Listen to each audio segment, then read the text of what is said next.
A disheveled guy looks back in pure shock. And yep, our boy is getting isekai'd by Truck-kun. A classic career move, honestly. The impact is completely brutal.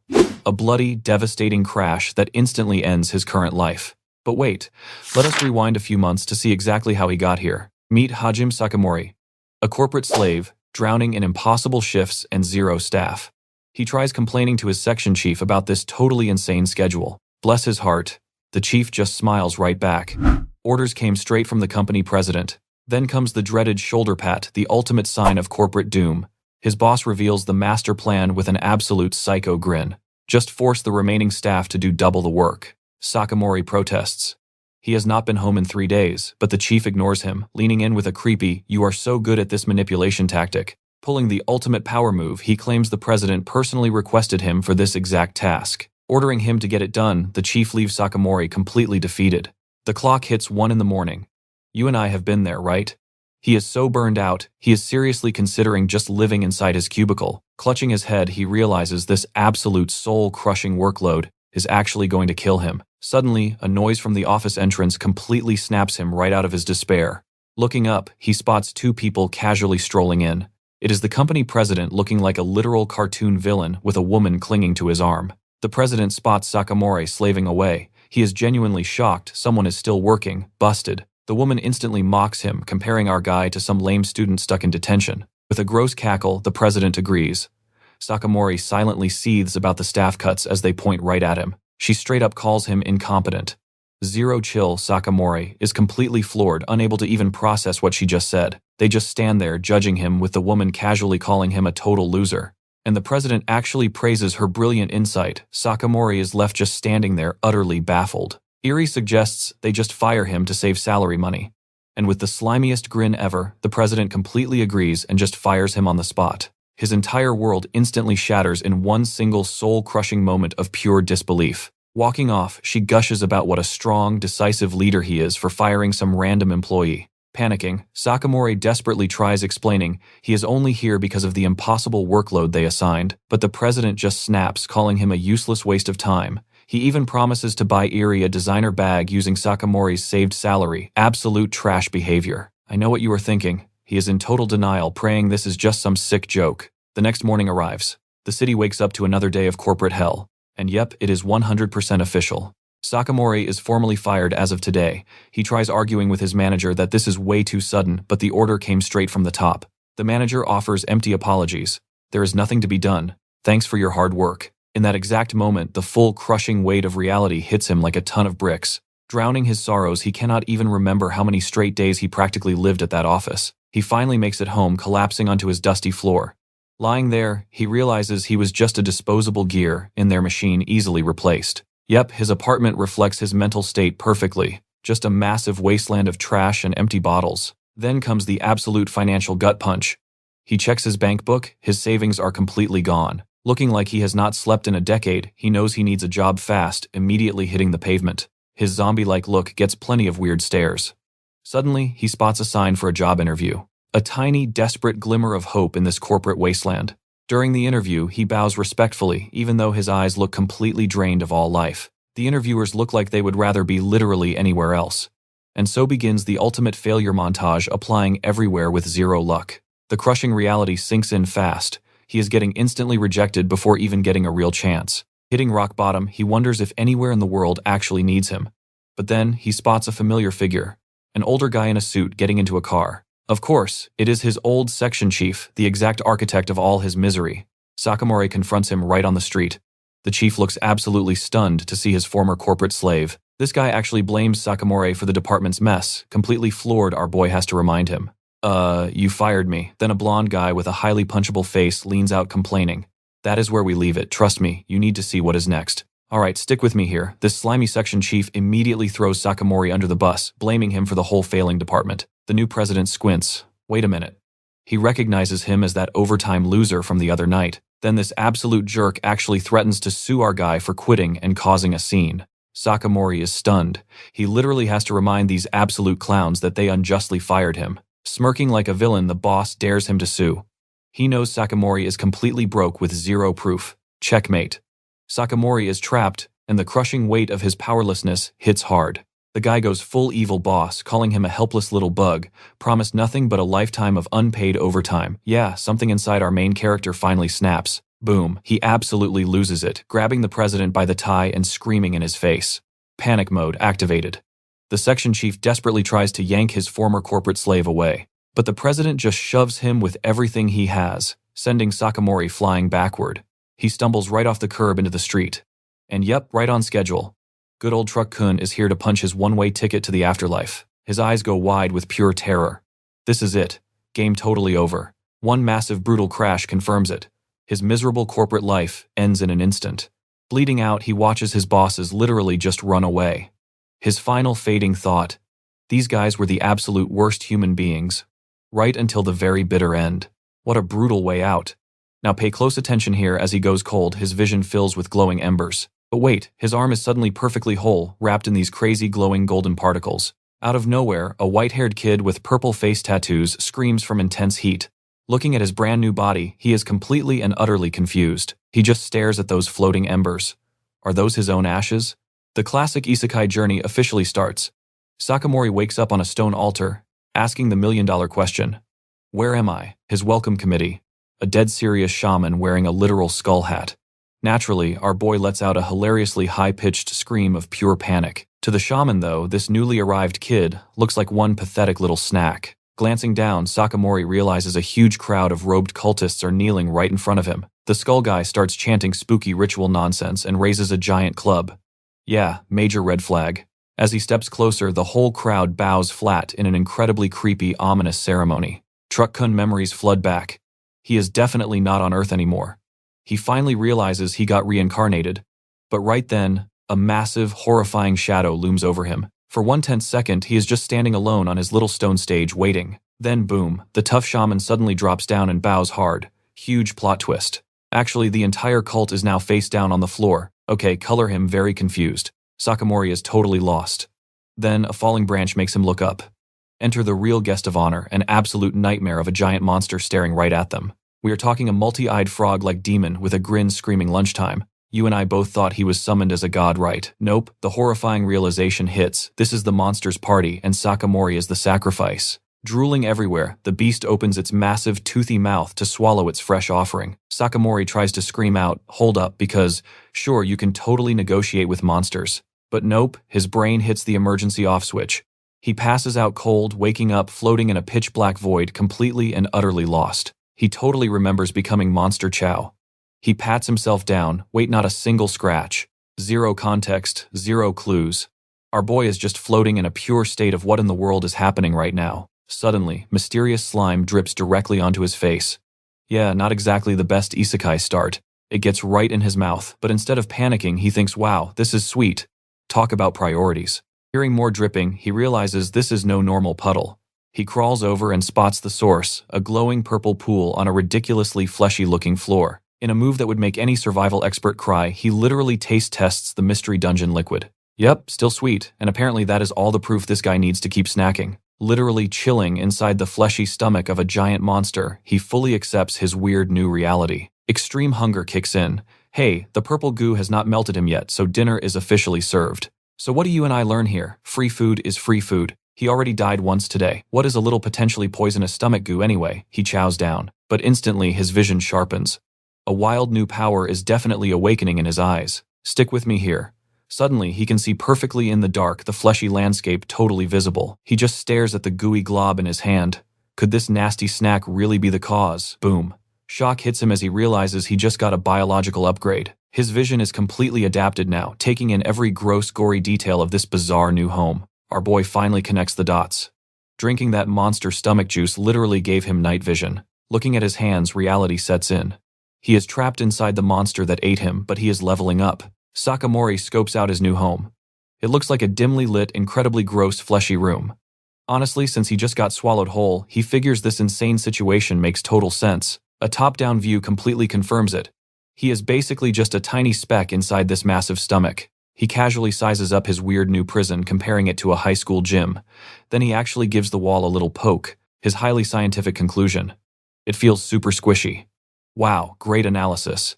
He just stands there, looking completely unimpressed, like he has already accepted his ridiculous fate. But curiosity wins out. So naturally, he just winds up and punches the living stomach lining, and it bounces back like a giant meat trampoline. Yeah, that is a phrase nobody wants to imagine. Then his stomach starts rumbling. Sadly, the only item on the menu is that super sketchy liquid from earlier. A sudden wave of panic hits him. Wait, what if it is pure acid? He quickly decides it is way too late to worry. Still, a guy can dream, and right now he is desperate for some actual solid food. Before he can stress out, a really strange noise from nearby completely interrupts his thoughts. He turns around to find a weird pink jelly-like blob sitting right on the floor. Naturally, his very first instinct is to crouch down and poke this mystery jello for science. Picking it up, he looks around totally confused about where it even came from. It literally looks like a fleshy, veiny piece of jelly. Absolutely not an appetizing combination. Now pay attention here. With his stomach growling, a terrible, brilliant idea forms in his head. He holds up the bizarre meat jelly, asking the real million-dollar question.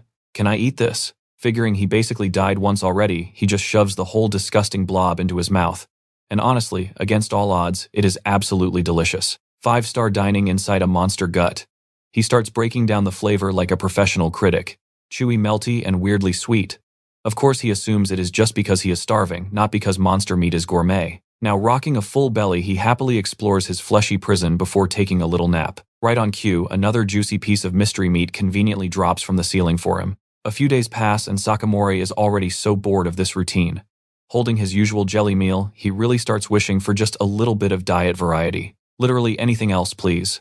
Well, his wish is instantly granted when the next food drop feels way heavier. I know what you are thinking. It is not food. It is a giant, terrifying spider roommate. Sakamorei immediately freaks out, letting out a completely justified, super high-pitched shriek of terror. The massive arachnid slams onto the squishy floor right in front of him. But then it just sits there completely still, leaving our boy totally confused on the ground. He quickly figures out the beast cannot see in the dark, and plans a sneaky escape. Even so, he is honestly impressed by its sheer size, which is a terrible priority to have right now. Watching it drip goo, he casually compares it to a literal car. The harsh reality finally sinks in. One single wrong move, and he becomes absolute spider food. But then he spots exactly where the goo is coming from. A totally horrifying realization hits. Suddenly, its creepy eyes glow bright. It lets out a piercing screech, locking right onto his position. Yep, it can absolutely see him, and our boy immediately bolts away. He is literally running for his life as this nightmare spider closes the gap super fast. Absolute panic sets in when he remembers there are 0 exits. He is completely trapped inside. Sprinting across the squishy floor, he tries desperately to put some distance between them. For one glorious, hopeful second, he actually thinks he might have shaken the monster off. But a quick, incredibly sweaty glance over his shoulder reveals a much different, terrifying story.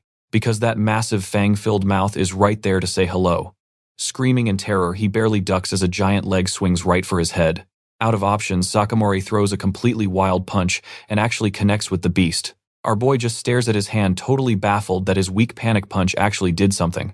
The giant spider actually stumbles backwards, completely stunned by its supposed dinner. And plot twist, we then learn this is the 50th spider he has fought. Okay, yeah, that is a massive time skip. Lying on the ground, he sighs, showing just pure, unadulterated boredom with this entire repetitive fight routine. Getting back to his feet, he casually dusts off his clothes like another one bites the dust. Here comes the next challenger. Trust me, you and I know its glowing confidence is completely misplaced. Let's jump right into the madness together.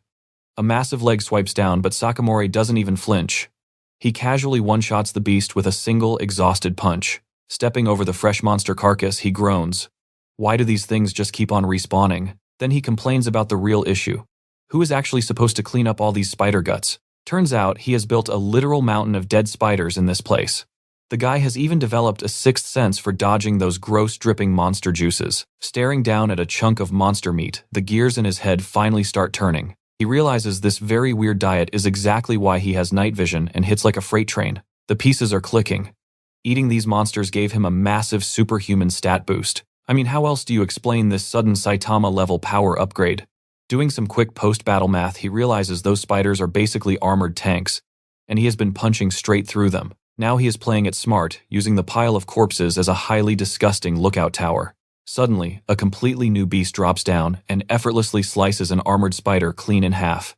A harsh reminder that these bugs are supposed to be entirely bulletproof, yet our guy was one-shotting those exact same armored beasts without breaking a single sweat. He stops to check out those strange glowing marks on his arm, definitely the source of his new buff. Feeling hyped, he decides to test his absolute max damage right against the squishy walls of his prison. Also, check out his interior design skills. That massive pile of dead spiders really ties the room together. Dead serious, he winds up to see what his full strength can actually accomplish here. He throws an epic punch, and the result? Absolutely nothing happens. The flesh wall is totally fine. He is completely disappointed. He can smash armored spiders, but cannot dent a squishy wall. Sighing heavily, he wonders if he will ever escape. Right on cue, the daily spider delivery drops in. At this point, it is just basic pest control. He casually counts kill number 93. But oh boy, the giant stomach they are trapped inside just cranked up the difficulty level. Now watch closely. An entire horde spawns in. But his main problem isn't the spiders. It is actually running out of floor space because of all the bodies. But then a totally different noise cuts through the usual chaos. A sound he has never heard. Crashing right into the arena is a massive horned crocodile. We are in a completely new weight class. Sakamorei freezes in pure shock. The daily menu just got one seriously terrifying monster upgrade. The crocodile's eye snaps open, glowing brightly as it locks right onto him. Sakamorei goes completely pale. He realizes instantly that this is no mindless bug. Screaming in panic, he confirms his absolute worst fear. This new boss monster can see him perfectly. It lunges forward with insane speed. Just a terrifying blur of razor-sharp teeth and heavy scales. He barely dodges as the beast slams into the wall behind him. Its teeth sink deep into the flesh. Yes, the exact same wall our guy couldn't even scratch. The crocodile easily rips a massive chunk of flesh free, just absolutely insane jaw strength on display. You and I both know exactly where this is going. This beast is his golden ticket out. But you can't plot a genius escape when a giant reptile is actively trying to eat you. Sprinting away, he knows his one-punch trick won't work here. Seeing a dead spider, he remembers even the low-level mobs in here are built like literal tanks. A head-on attack is pure suicide right now. He has to find a weak spot and fast. Then classic video game logic kicks in. A mental target literally highlights its soft, squishy underbelly. He plants his feet and bravely challenges the death lizard. The crocodile happily takes the bait, charging straight in with its massive jaws wide open. It clears the gap instantly. Just a terrifying green and yellow blur of pure destruction. At the very last second, Sakamorei jumps incredibly high, sailing right over the monster's head. Mid-air, he grabs its heavy horn using the beast's own momentum against it. Eyes totally focused, he gets ready to pull off his completely insane counterattack. Our boy literally judo flips the giant crocodile onto its back, completely exposing its weak point. Slammed hard into the ground, the massive lizard is now completely stuck and totally helpless. Sakamorei doesn't hesitate at all. He rushes in and unleashes an absolutely furious full power punch straight into that squishy exposed crocodile stomach. The impact sends a literal shockwave through the beast. His fist sinks deep, and pure relief washes over his face. The crazy plan actually worked out. Standing on the twitching boss, he just has a super casual oops moment. Classic anime. Trust me, you and I are ending this with a bang. He winds up for one final barrage. After an absolute beatdown, the crocodile finally stops moving, rocking a massive hole right in its chest. Alright, let's dive right into the crazy part. Our boy collapses totally wiped after landing 20 hits just to drop this thing. Naturally, slaying monsters works up a massive appetite. His eyes lock onto the fresh corpse. Hey, people always say crocodile tastes like chicken, right? Since he has been living off weird jelly and mystery fluids, he figures why not. He locks onto the belly, the exact spot he just beat to a pulp. Now he is thinking, can I just rip this thing open barehanded, for a quick snack? Using his insane new strength, he digs his fingers into those armored scales. To his absolute shock, the thick hide rips open like wet paper. He yanks out a massive chunk of meat. Surprisingly, it actually looks appetizing, not disgusting at all. He mentally rebrands it as chicken sashimi just to justify eating it raw. Absolute culinary genius. Taking a deep breath, he goes for it, shoving the raw monster meat right into his mouth. And the final verdict? It is absolutely delicious. It literally tastes exactly like chicken. Sakamorei is in heaven.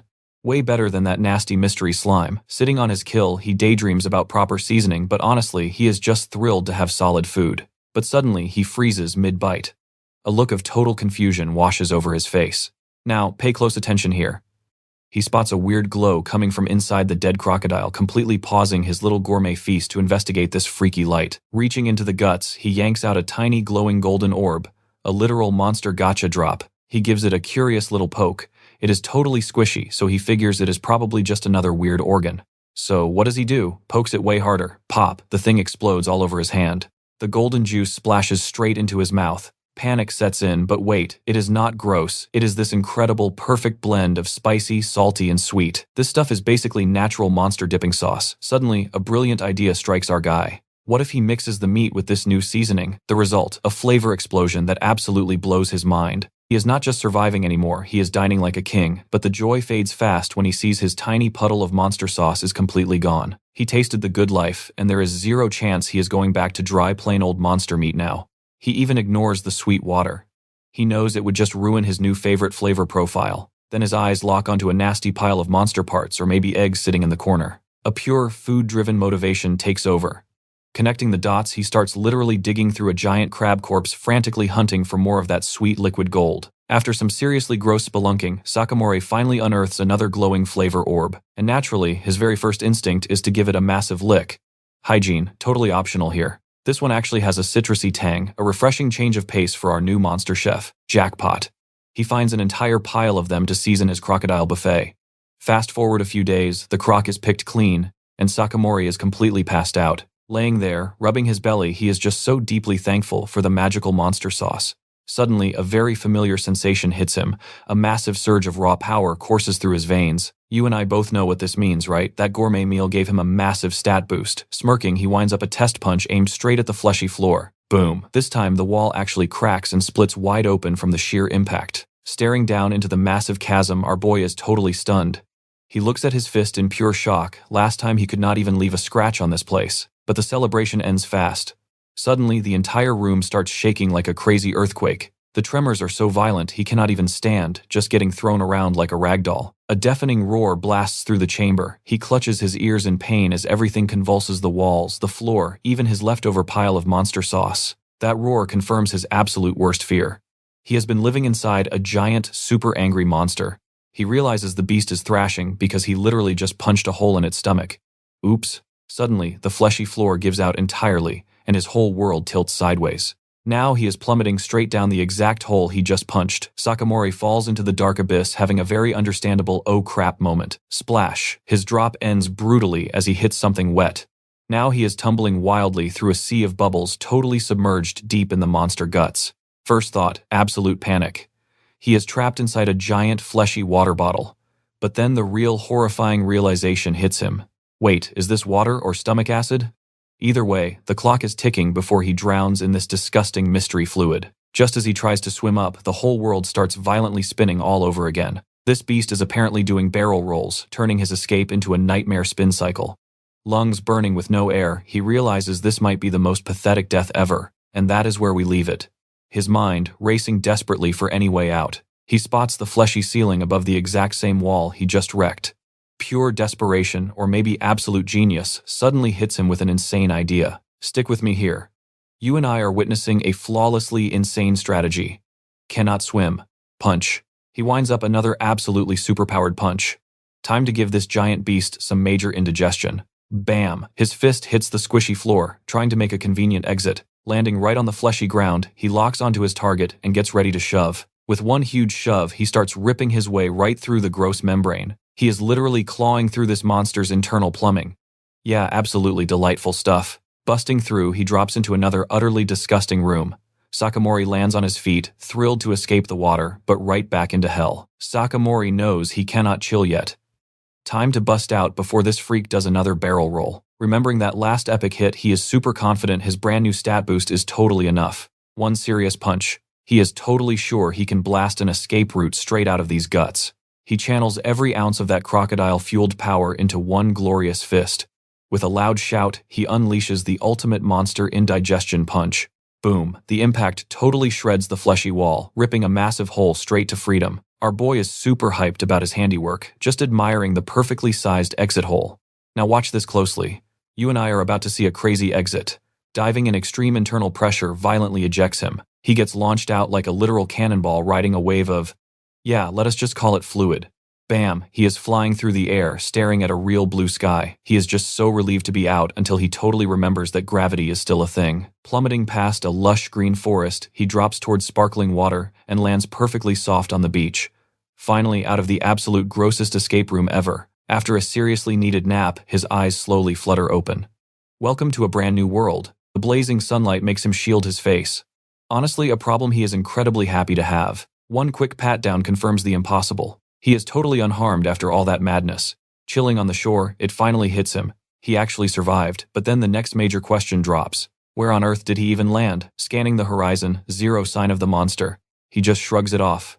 Priorities right. Finally, outside Sakamorei has one simple goal. He just wants to meet another actual human. He is not picky. Shouting loudly, he would even settle for the shaman who tried sacrificing him. But instead of a human, a giant furious pink spider blocks his path. His reaction, pure unfiltered boredom. He has literally already beaten one of these things. The monstrous spider screeches loudly, and our guy is just staring, admiring its totally fabulous color scheme. To be fair, it was pitch black inside that stomach, so you really cannot blame the guy. Dodging a lethal strike, he casually notes how pretty it is. Priorities absolutely in check. Way faster in the open, it forces him to weave through rapid attacks. But smack, just like that, the fight is totally over. A total joke. With the spider neatly crushed, he casually dusts off his hands, ready to resume his quest. Wait.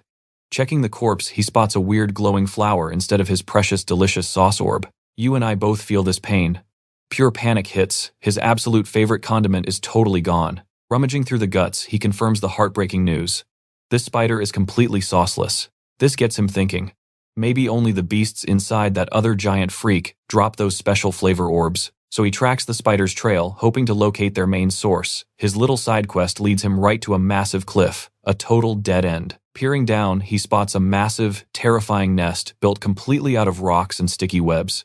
Instantly curious, he seriously wonders what kind of massive beast lives down there. Then he catches another spider crawling right into the lower entrance. Shielding his eyes, he realizes it is carrying something heavy.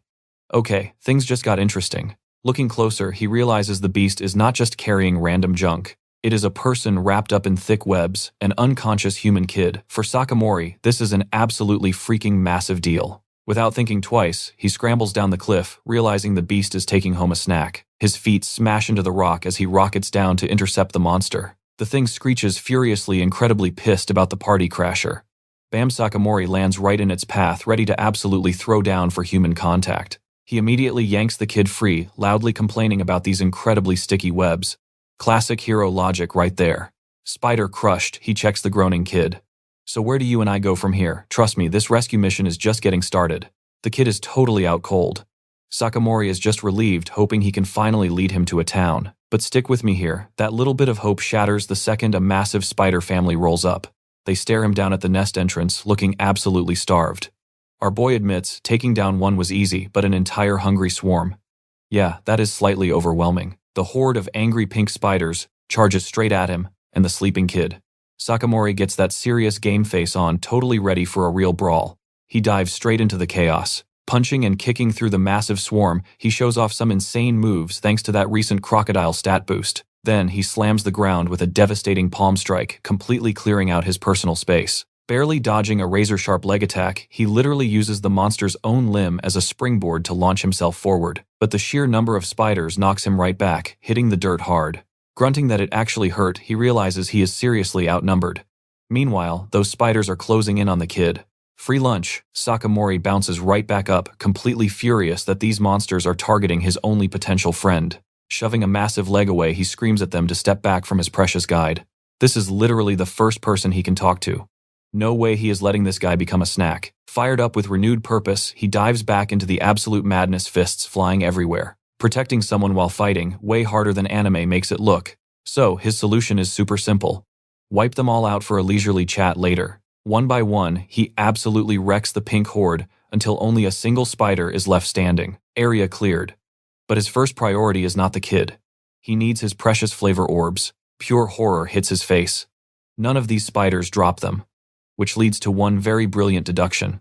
Only special monsters drop the good stuff.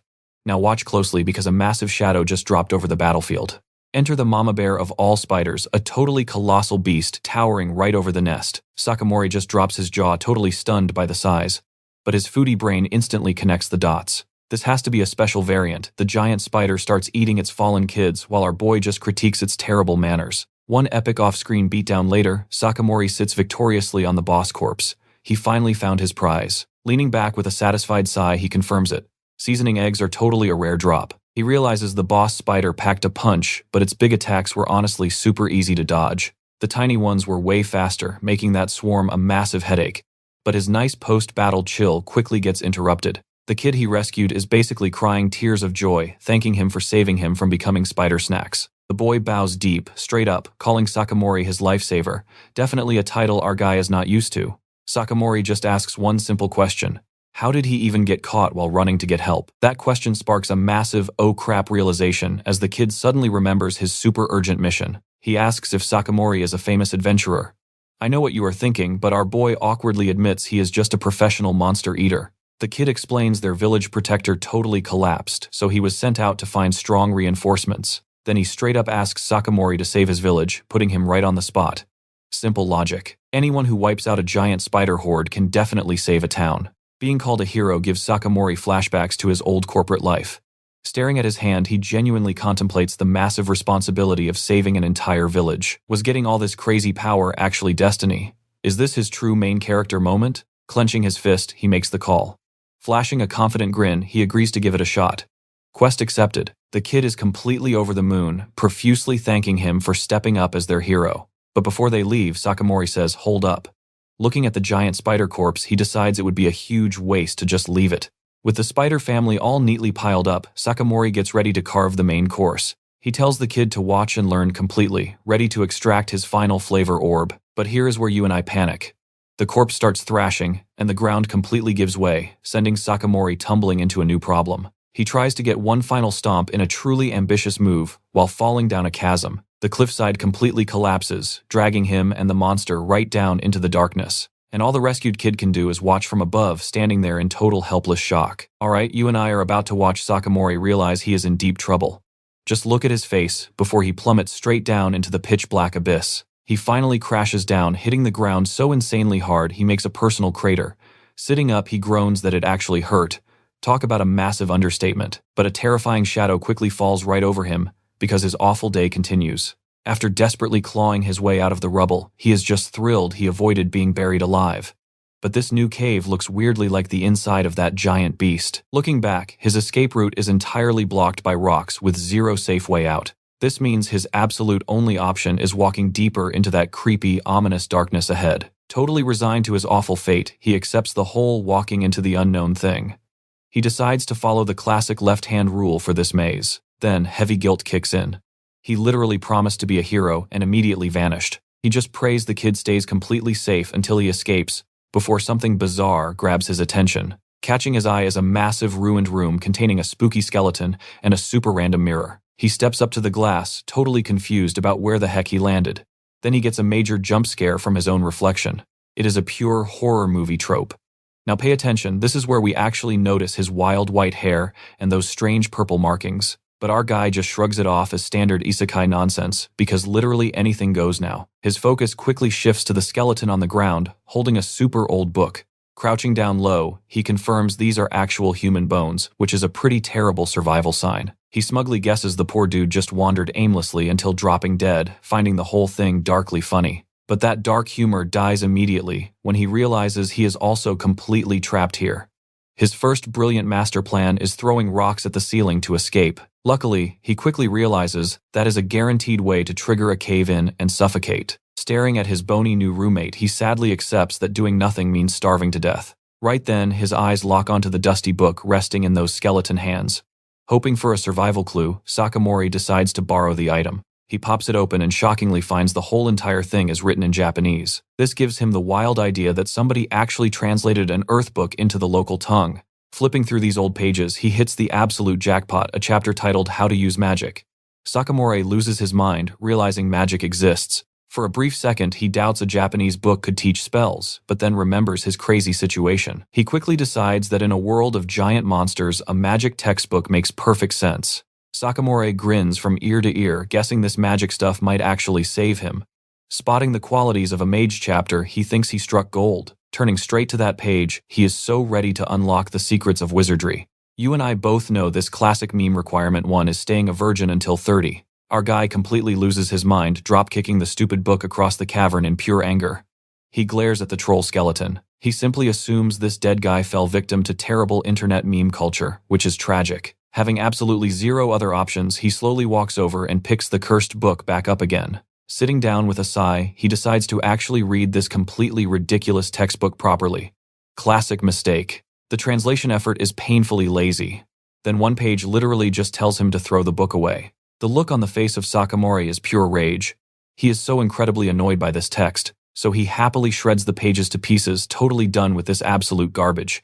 He chuckles like a villain destroying the troll item. That sweet victory rush lasts roughly 5 seconds before the depressing underground reality hits him again. While he pouts, one single shredded paper piece flutters softly down. Out of nowhere, the torn scrap glows with intense magical energy, instantly triggering a massive bright magic circle right under his feet. Sakamorei floats straight up into the air, utterly shocked by this crazy twist.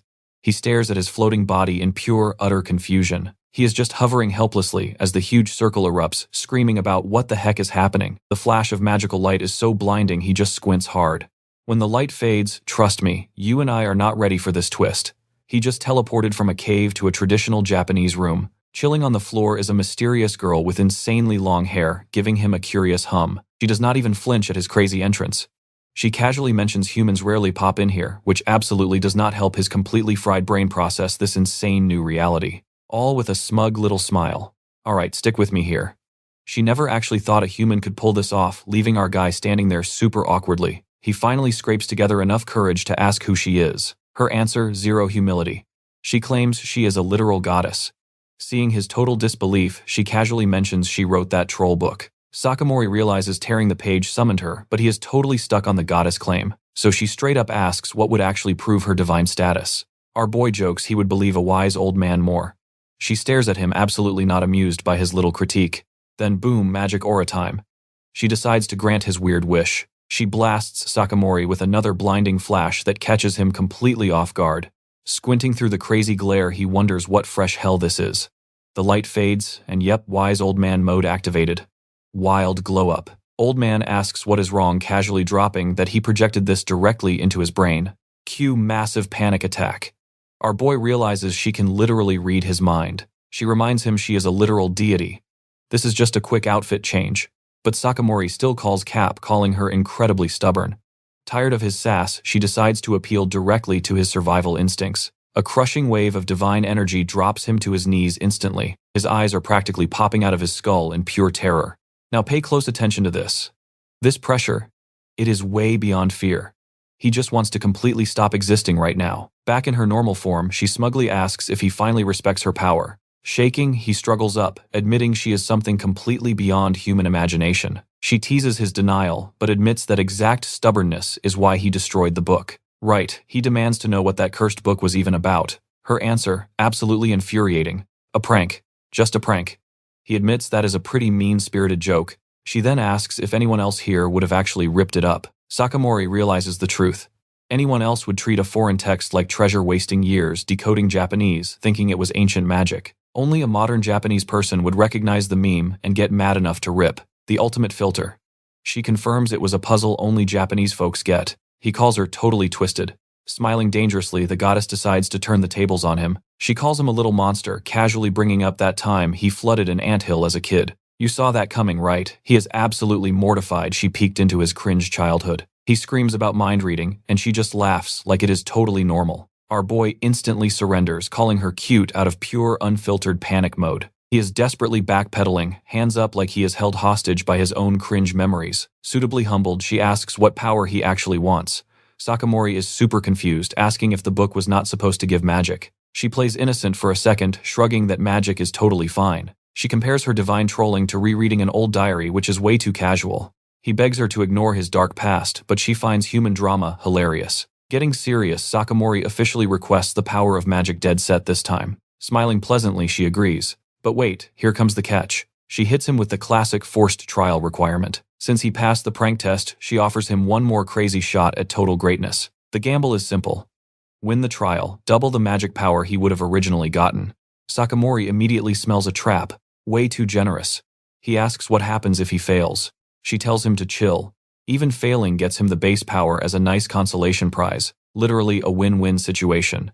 He clenches his fist knowing he has to take the bet. He still totally doubts her generosity, but she just laughs at his suspicion. Smirking, she says not to overthink it, keeping things simple.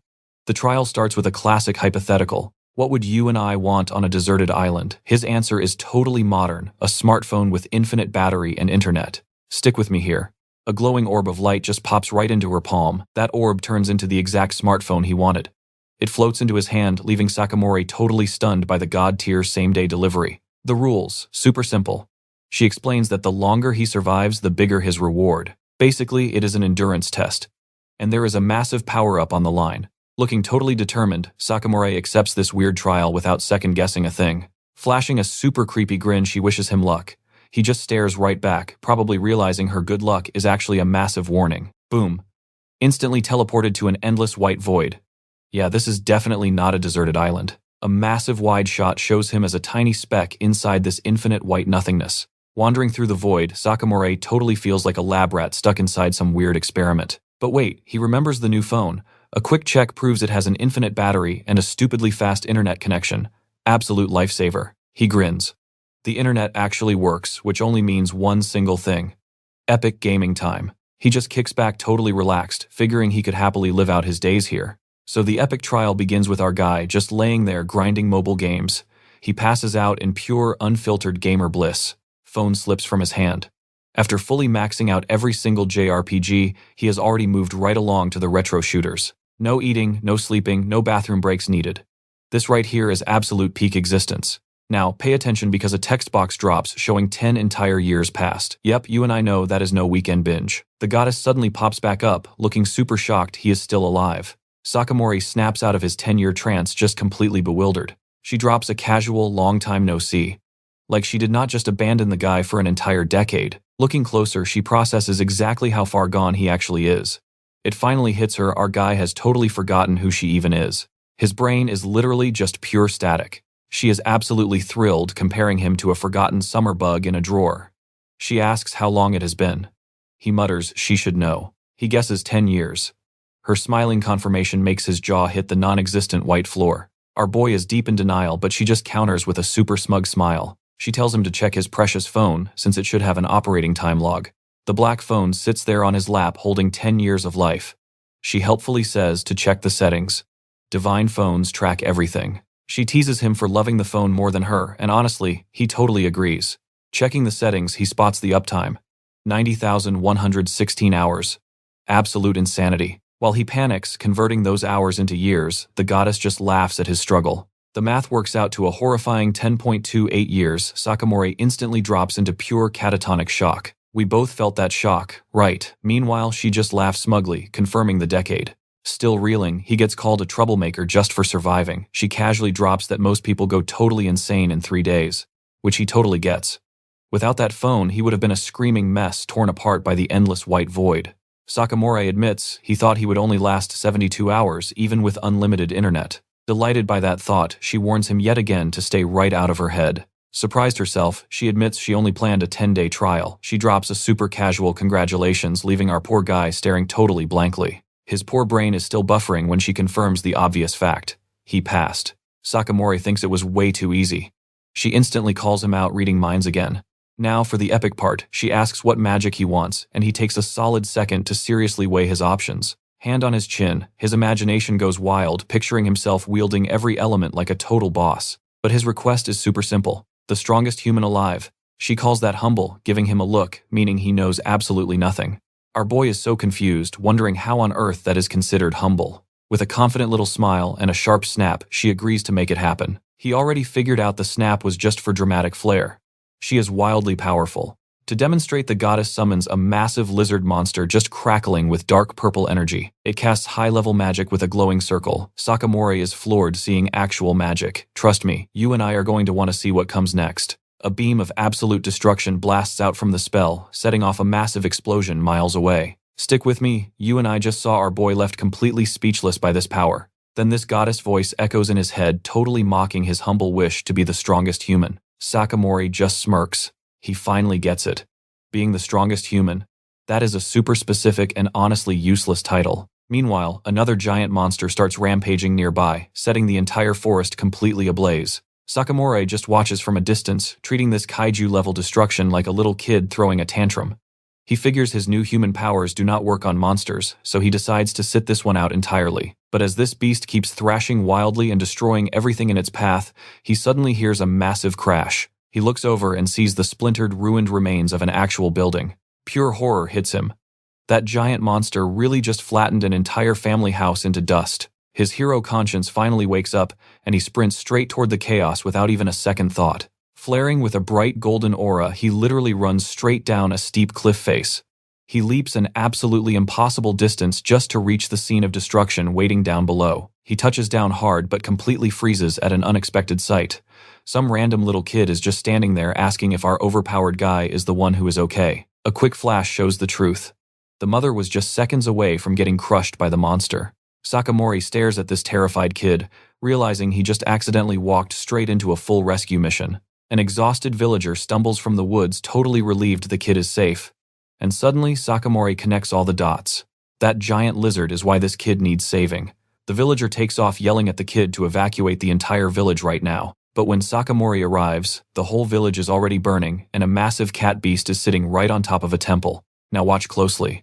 He stares completely stunned at this burning pyramid, and out of nowhere, a crazy vision hits him. It is a vivid memory of his past self, looking down over a wildly similar scene of ruin. In the memory, strange robed figures lead people away while he stands there covered in glowing purple marks. He snaps back to reality, totally shaken by this intense blast from the past. Looking around, he spots terrified villagers just cowering in the rubble of their destroyed homes. One family holds each other tight, totally trapped with zero escape routes. Another guy is literally pinned under heavy wreckage, desperately praying to survive. Sakamorei yells at everyone to run, screaming that hiding here is completely useless. They just stare at him frozen in fear and definitely not trusting some random screaming dude. Since they will not budge, he switches up his entire plan. He decides to move the monster himself. The giant lizard roars loudly, surrounded by roaring flames and totally eager for even more chaos. So Sakamorei grabs its attention with a super casual shout.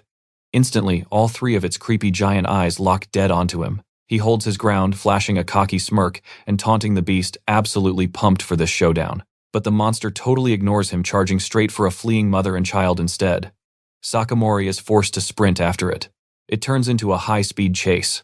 The creature closes in on the terrified villagers, ready to chomp down. Sakamorei keeps running hard, thinking he finally dragged this thing far enough away from the village to protect everyone. He squares up directly with the kaiju, ready to stall the beast so the villagers can easily escape. The monster instantly tries to flatten him into a pancake with one massive stomp. But our guy casually dodges with a whoops like he is just playing a video game. He zips right past its ugly face, basically telling the giant lizard to come at him bro with a massive shout. Wham! He lands a punch that sends wild shockwaves straight through the creature. Just like that, the colossal beast gets knocked completely on its back, totally dazed. Sakamorei is completely hyped, realizing his strongest human title actually works perfectly on monsters too. I know what you were thinking. Fight over nope? The monster gets right back up. It unleashes an earth-shattering roar, its throat glowing with insane sonic energy. The sound is so agonizingly loud that Sakamorei is forced to clutch his head in pure pain. The sheer physical force of that scream literally snaps a massive tree right in half nearby. He glances back at the burning village and realizes with absolute dread that everyone there is hearing this. Villagers drop to the ground everywhere, screaming in pure agony from the psychic assault. One poor guy is totally knocked out cold, literally foaming at the mouth. This is way beyond a tantrum. Determined to end it, Sakamorei slams his hand down hard, blasting out a blinding beam of golden light. He rockets straight forward, a human missile aimed right between the giant monster eyes. Gritting his teeth, he winds up for a heavy punch to end this fight forever. But out of nowhere, he smashes face first into an invisible barrier. His punch does 0 damage. Hitting the ground hard, he admits this boss is way tougher than that spider he fought before. Staring up at that massive foot, he is stuck. Trust me, you and I need to see what happens next. Let's dive into this wild fight. Sakamorei powers up markings, glowing totally done holding back. He snarls, throwing a devastating punch that should absolutely level a whole mountain. But right as he swings, those weird chains and giant gears suddenly pop up around him. Our boy is totally stunned. His punch just stops dead in its tracks. The monster literally tanks the hit like it was nothing. Not a single scratch on that leg.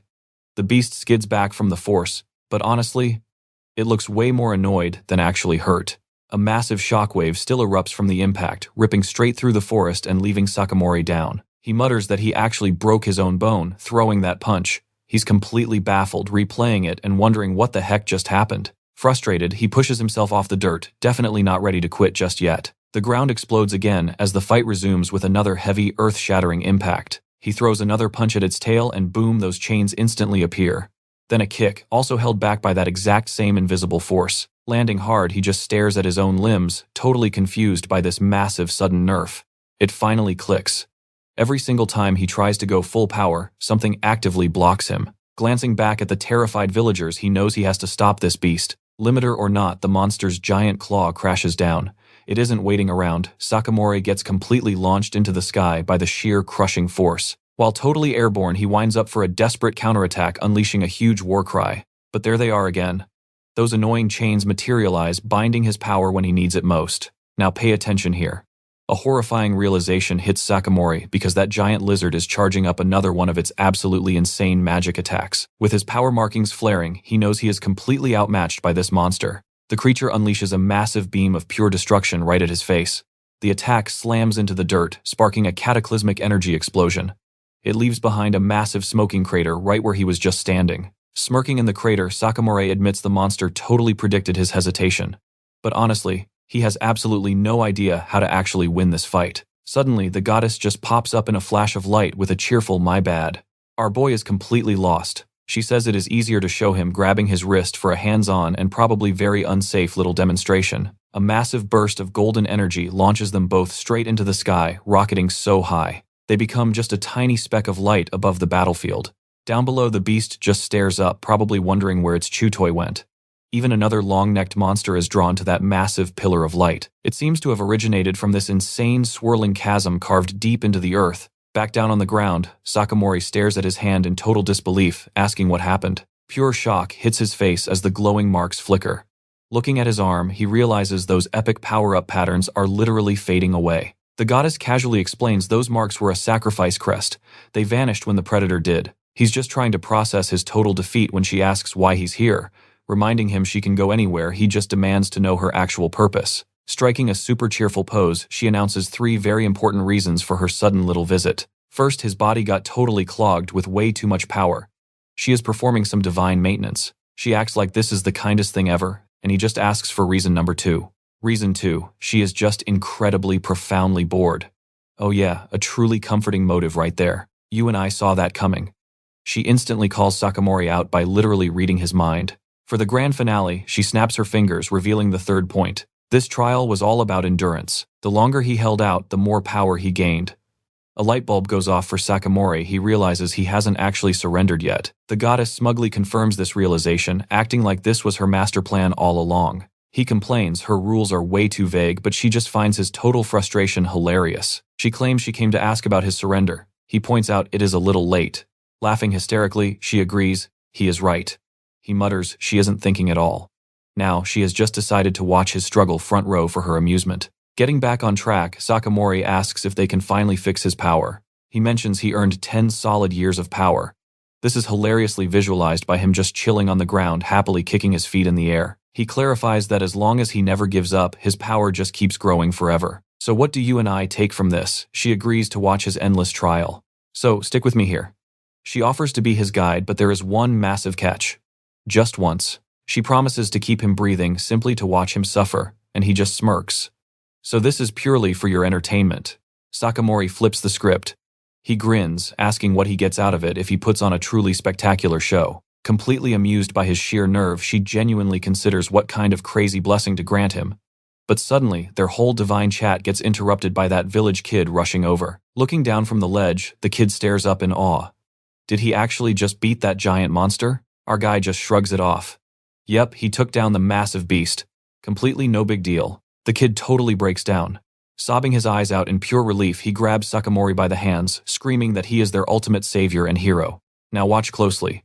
Sakamorei flashes back to his old corporate life, where bosses constantly called him totally useless. Another dark memory hits hard. A coworker screaming that he is just a worthless bug meant to crawl. But seeing this kid sobbing with genuine joy snaps him right back to reality. For the very first time, Sakamorei cracks a real smile. Actually moved by the kid, he tells him that is nice to hear. He looks completely at peace, just for a second. Super eager, the kid invites him back to the village for a massive thank you. Sakamorei hesitates. He probably remembers the village is basically a smoking pile of rubble right now. Meanwhile, the goddess just watches this wholesome moment smirking. but the kid just keeps staring up at him with pure admiration, waiting for his answer. You and I both realize it at the same time. The kid is looking right through the goddess. She is completely invisible. She casually chimes in, explaining that regular mortals cannot perceive her true form. Super convenient, right? When Sakamorei asks if her voice is also hidden, the kid looks totally confused, so he just awkwardly plays it cool. Surveying the absolutely wrecked village, the kid explains their insane system. That giant beast was a forest lord kept calm only through regular human sacrifices. The beast apparently just snapped and killed their chief. Now this poor kid actually thinks it is his fault for running away. Sakamorei pieces everything together. The dead chief must have had a special skill to summon those exact sacrifices. Heartbroken, the kid confirms that their chief was an absolutely incredible person, way above everyone else. He is grateful they survived, but everything is gone. Now he has zero clue how to move forward. So where do we go from here? Trust me, you will see. Let's dive in. Our boy feels totally awkward, admitting he cannot magically fix an entire town. The goddess chimes in teasingly, asking if he actually enjoys getting thanked by these mortals. He stammers that, yeah, it feels nice, while the kid stares, wondering who the heck he is talking to. Smirking, she wants that gratitude too, ordering him to copy her exact trick. She demonstrates with a simple finger snap, leaving Sakamorei completely clueless about what to do, so he gives it a shot, awkwardly snapping his fingers just like she showed him. Now watch this. A massive golden energy wave erupts, washing over the ruined village. The divine light lifts the debris, literally reversing all the destruction. In seconds, the entire town is magically rebuilt right in front of their very eyes. All the villagers just stand there with their jaws on the floor, absolutely freaking out. Sakamorei just stares at his hand, having zero clue what he just pulled off. And just like that, the village is perfectly restored, sparkling like it is brand new. The kid turns to him, his mind totally blown, asking if Sakamorei did all that. Sakamorei frantically tries to deny it, stammering that this has to be a huge mistake. But the villagers are already losing their minds, screaming about how incredible this is. Bawling their eyes out, they hail him as their absolute savior, pledging lifelong loyalty. Even the little kids totally swarm him, grabbing his hands and calling him Big Brother. The goddess smugly tells him to hold his head high. It is a reward for amusing her. You and I both know he is overpowered now. She clarifies, this magic is officially his. Leaving our boy standing there completely stunned, trying to process what just happened. And the village just sparkles, looking totally pristine and brand new under the glowing sunset. Looking on in total awe, the kid finally realizes Sakamorei was behind this entire miracle. In an instant, the entire village surrounds him, literally radiating with massive main character energy. Every single person just stares at him with pure, unadulterated adoration written across their faces, so he just leans into it. He coolly confirms that yeah, he did all this, which obviously makes the entire crowd go absolutely ballistic with wild cheering. The kid immediately calls for a massive feast, telling everyone to break out the good sake. His divine partner teases him for accepting, asking if modesty even exists back home. That is where we leave it. Sakamorei claps back, reminding her she conveniently forgot his surrender. Stick with me here. He schools her, claiming you should always accept goodwill, honestly right. Let's dive right back in, she bursts out laughing, admitting he totally got her. Still cackling like crazy, she calls him interesting. Honestly, being this entertaining is hard work. She promises to hand out some actually decent blessings if he keeps up the good work. Sakamorei just straight up calls out her absolutely trash personality. She smirks, claiming he is totally misunderstanding things. But his only takeaway, he is basically speedrunning his way straight to godhood right now. Meanwhile, down in the shiny new village, an absolutely massive feast kicks off in his honor. The whole town goes wild, girls bringing out mountains of food, guys banging drums. They sit our boy down in front of a feast big enough for a small army. Zero pressure. He is totally geeking out right now. This is the ultimate isekai village feast dream come true. The kid who originally found him cheers him on, saying this food is all his. Then the village elders step up, giving their most heartfelt thanks for saving everyone. Even the women are literally crying, thanking him over and over again. The entire village gathers around, just completely showering him with pure, genuine gratitude. This hits him right in the feels. Flashback to his trash bosses calling him a useless insect. In his entire past life, nobody ever thanked him for busting his back. Then, a bunch of little kids shyly walk up, calling him their big brother. One sweet little girl gives him the most genuine, heartwarming thank you he has ever heard. For the first time ever, Sakamorei looks truly happy, soaking it all in. And honestly, you and I both felt that he thinks he should be the grateful one. The celebration rages on, and this village is ready to party all night long. But morning comes way too soon as the sun rises over the peaceful town. Our boy wakes up absolutely wrecked, groaning about his first fantasy world hangover. Then it gets worse. He opens his eyes to find the goddess using his chest as a chair. He immediately calls her out. Is she seriously so bored she is dancing on his nerves? Suddenly, his hangover gets interrupted by the village kid popping in to check on him. Sakamori is way too wrecked for a full breakfast. He politely begs for just a cup of water. The kid happily obliges, bringing a mug over almost instantly. Gulping it down, Sakamori realizes that brutal hangovers are definitely a universal constant. Feeling slightly more human, he thanks the kid for saving him from his self-inflicted misery. But suddenly, his divine partner perks up. She senses something completely off. Sakamori hears it too. He asks about the massive commotion suddenly echoing from outside. After a split second of confusion, the kid realizes a massive panic is breaking out. They rush to the door to investigate the goddess just hitching a ride on his back. Outside, the entire village is in a stampede, screaming and running for their lives. The kid manages to grab a fleeing woman desperately screaming what is going on. She screams that arachnids are attacking. Yeah, that is a very bad, unwelcome new development. Gripping a farming tool, the kid is ready to fight. But Sakamori asks what an arachne even is, and the kid's terrified face says it all. Whatever these monsters are, the village defenses are completely wiped out already. Now watch this part closely. They are giant building-sized spiders trashing the town. The kid just watches in horror, completely powerless against this new nightmare. But Sakamori, he just smirks, cracking his knuckles and telling the kid he has got this. One massive spider locks onto him, its eyes glowing with pure menace. But our boy just stands his ground, aura exploding as he prepares to completely throw down. Sakamori squares up against the giant beast, absolutely ready to get down to business. Boom.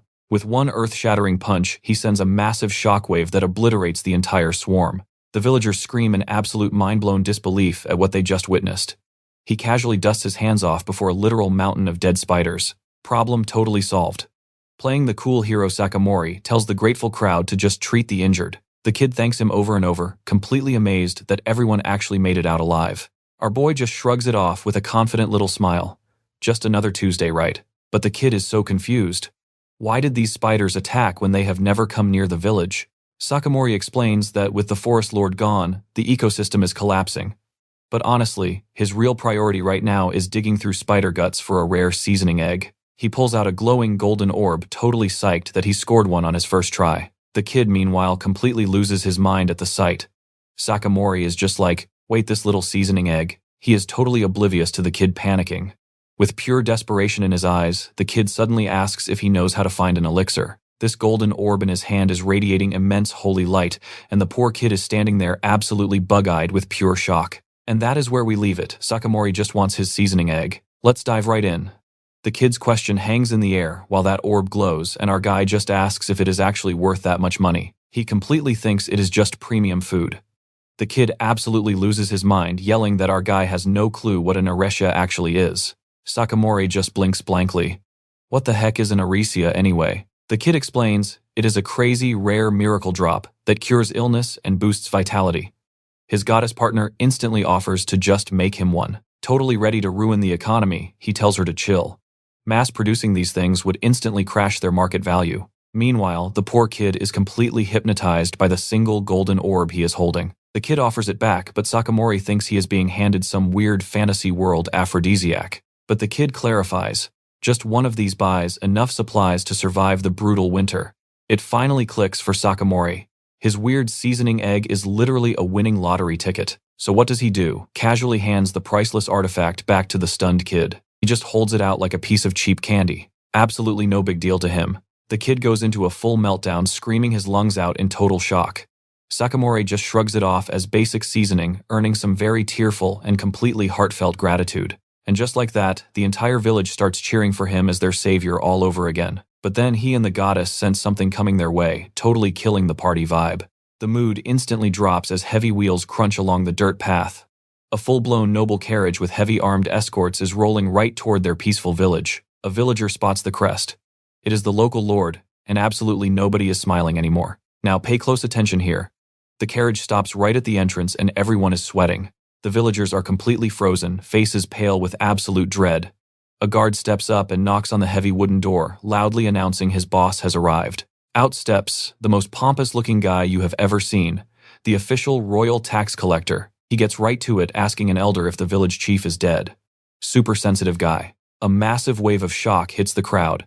They are totally baffled. How did he know? The official smugly brags about his magical contracts. They basically send a notification whenever a chief dies. Sakamorei instantly spots the scam. It is a classic fantasy world legal trap. The guy loudly declares he does not care who leads next as long as the taxes get paid. An elder tries to speak up, but the official instantly shuts him down. Why should he care? Our boy gets a horrible flashback. This guy has the exact same trash energy as his old boss. The official lays it on super thick, acting like demanding crazy money is perfectly fine and normal. Suddenly, the villagers shove the kid with the erasia right into his view. The official aggressively grabs the boy by the arm, demanding to see that glowing orb immediately. He takes one look at it. Pure greed flashes in his eyes. He knows it is the real deal. His greedy eyes shift to the massive pile of dead spiders. He is putting the pieces together. He turns back around, hitting them with fake praise, calling the villagers amazing for finding a miracle. Smirking at the erasia, he sarcastically apologizes for underestimating this trashy little town, and then drops a massive bombshell. You and I both know that is insane. The tax is now 1 erasia monthly. The whole village just stares in absolute pure horror at him. Even Sakamorei is completely furious now. They literally have to hand over a full winter supply every single month. The villagers scream that this is pure tyranny. Finding just one of these a year is basically impossible, but the official just screams for them to shut up. He reminds everyone they are his property. Stomping his foot like a brat, he lectures about how his land feeds them right before robbing them blind. He violently shoves a poor elder to the dirt, yelling at him to remember his place as mere property. Looking down at the old man, he fakes being sad. If they refuse to pay up, he will just execute every single one of them to join their dead village chief. This trash tier guy is really going all in on the classic villain monologue right now. His armed goons quickly draw their steel swords, backing up the threat. Do these peasants want to die? He is rocking the most punchable, self-satisfied smirk you have ever seen. The entire village is completely frozen in absolute terror, too scared to even breathe. But the corrupt collector gets his power trip totally ruined as someone steps right into his face. Sakamorei calmly walks up, asking him to explain that magical contract one more time. He repeats the basics. If these people pay crazy taxes, what exactly does the Lord do to protect them? The official just stands there, completely stunned, silent. Trust me, you will love this part. He is not used to peasant questions. He calls Sakamorei an outsider, while our boy helps the elder up. Sakamorei presses on, calmly saying, if the contract terms can't be explained to anyone else, it means they are straight up corrupt. And honestly, that really gets under his skin. Stick with me here. The collector throws a massive tantrum, loudly preaching about their honorable duties. Our boy just stares. Duties. Totally unfazed by this dramatic performance, we get the big reveal. Their so-called duty, simply being grateful he lets them breathe on his land. Seriously, that is it. He launches into this insane rant, calling them his dogs and demanding they literally beg for scraps. Sakamorei just nods, says I understand, and instantly blasts the guy right in the jaw. Bam. Then comes the follow-up. A full power kick that launches this clown straight into the stratosphere. This arrogant official spins through the sky like an absolute cartoon. So satisfying. With one ice-cold glare, our guy makes it obvious these negotiations are permanently cancelled. The collector's lackeys are just frozen in pure terror as their boss violently faceplants the dirt. Before they can even blink, Sakamorei just completely blitzes the entire squad in one flash. Dusting off his hands over their knocked-out bodies, he casually mutters they were weaker than spiders. Standing in the wreckage, he looks totally calm for about 2 seconds. Then, the post-punch clarity hits. He literally starts screaming, realizing he just acted on blind absolute rage. His mind goes into overdrive. He knows the villagers are doomed unless he takes all the heat, but after a quick panic attack, he just accepts it. Honestly, he hated the guy anyway. Right then, the village kid carefully steps up to him, trying to get his attention. With the whole village behind him, the kid nervously asks if Sakamorei will join their rebellion. Now, watch closely. Their goal is absolute independence from the tyrant currently sleeping in the dirt. Eyes full of desperate hope, the kid begs for his help. Meanwhile, Sakamorei is totally stunned by that word. Independence. Huge ask, right? The kid explains how things work. They can literally overthrow a corrupt noble, but only if someone ridiculously strong leads them. Apparently, multiple villages can team up and literally appoint a brand new lord. And finally, it clicks for him. This is a completely new world with entirely different rules. Flashing back to his miserable old life, he realizes something huge. No more bowing to toxic bosses. Fired up, he clenches his fist, totally ready to step up. With a crazy new fire in his eyes, Sakamorei officially becomes the village's new leader. Now, the arrogant official and his goons are tied up staring down their new boss. Our boy just crosses his arms, genuinely wondering what on earth to do with these idiots. Still bleeding on the ground, the collector instantly tries to bribe him, asking for his price. Sakamori is just totally lost. He has zero clue what this guy means. Sweating bullets, the official promises to pay literally anything, convinced this is just a regular shakedown. But when Sakamori says he doesn't want a ransom, the collector's brain just totally blue screens. Refusing the money actually sends this official into a massive rage, screaming that he is being mocked. Even the kid is completely confused. Why is this dude throwing a tantrum over not getting extorted? His divine partner chimes in. Apparently nobles paying massive ransoms is basically a status symbol. What a twisted flex. Sakamori just laughs, unable to comprehend these prideful idiots. Plus, the kid knows cash will not solve anything. The Lord would still crush them. You and I know that. But suddenly, Sakamori gets a hilariously brilliant and petty idea. A literal light bulb goes off in his head. He turns and asks what is the local currency. The kid, super confused, says the money is called cells. Hearing that one cell is the absolute lowest coin, Sakamori's master plan is locked in. He slowly turns back to the smug collector, announcing he finally picked his ransom price. Flashing the ultimate troll smile, he demands the grand total of 1 single cell. The tax collector's mind completely short-circuits at the insult of a 1-cell demand. The villagers are completely paralyzed too. Their minds are blown by this absurdly low price. Sakamori just smirks, confidently repeating it. 1 cell. Naturally, this arrogant official takes it as a massive insult. His face twists into pure, unfiltered rage. Waving him off like a fly, our guy says the deal stands. Call him when he has the cash. Floating on the sidelines, his divine partner is super curious about this absolutely bizarre strategy. He breaks down the devastating logic of his master plan while she floats right there. It is a flawless 2-part trap. Either admit your life is only worth 1 coin, or admit you are too broke to afford it. They both realize it is the ultimate checkmate. Sakamori knows this exact type of toxic personality, flashing straight back to his scummy corporate managers. What do you and I learn here? For an image-obsessed man, either option is a catastrophic ego death. Alright, the goddess asks exactly what you and I are thinking. What if he just refuses to play? But Sakamori, he is absolutely confident. That guy's massive ego will not even let him consider backing down. She pokes him, calling out to her adventurer. Boom, a villager sprints over, yelling the collector already cracked, begging to pay the 1-cell ransom. Our boy is just like, wow, that was insanely fast. He tells the villager he is on his way. He knew it. This dude was all bark and zero bite. The type to only spare people just to exploit them. Tie up a loudmouth bully like that, give him just a little bit of suffering, they fold instantly. Look at his sweaty, grimacing face. Pure proof the guy cannot handle even a tiny drop of discomfort. Flashing a wicked grin, Sakamorei says, the fun starts now, making his brazen partner laugh. Time for the terms. Pay up the 1-cell ransom and you all walk free. But the collector throws a massive fit. Totally insulted, anyone thinks a noble carries pocket change. Sakamorei finds it absolutely hilarious. The guy is tied up in the dirt but still acting superior. No cash, no problem. He offers an alternative. Just write an IOU. The collector is completely stunned by the whole promissory note idea, but Sakamorei confirms it is a deal.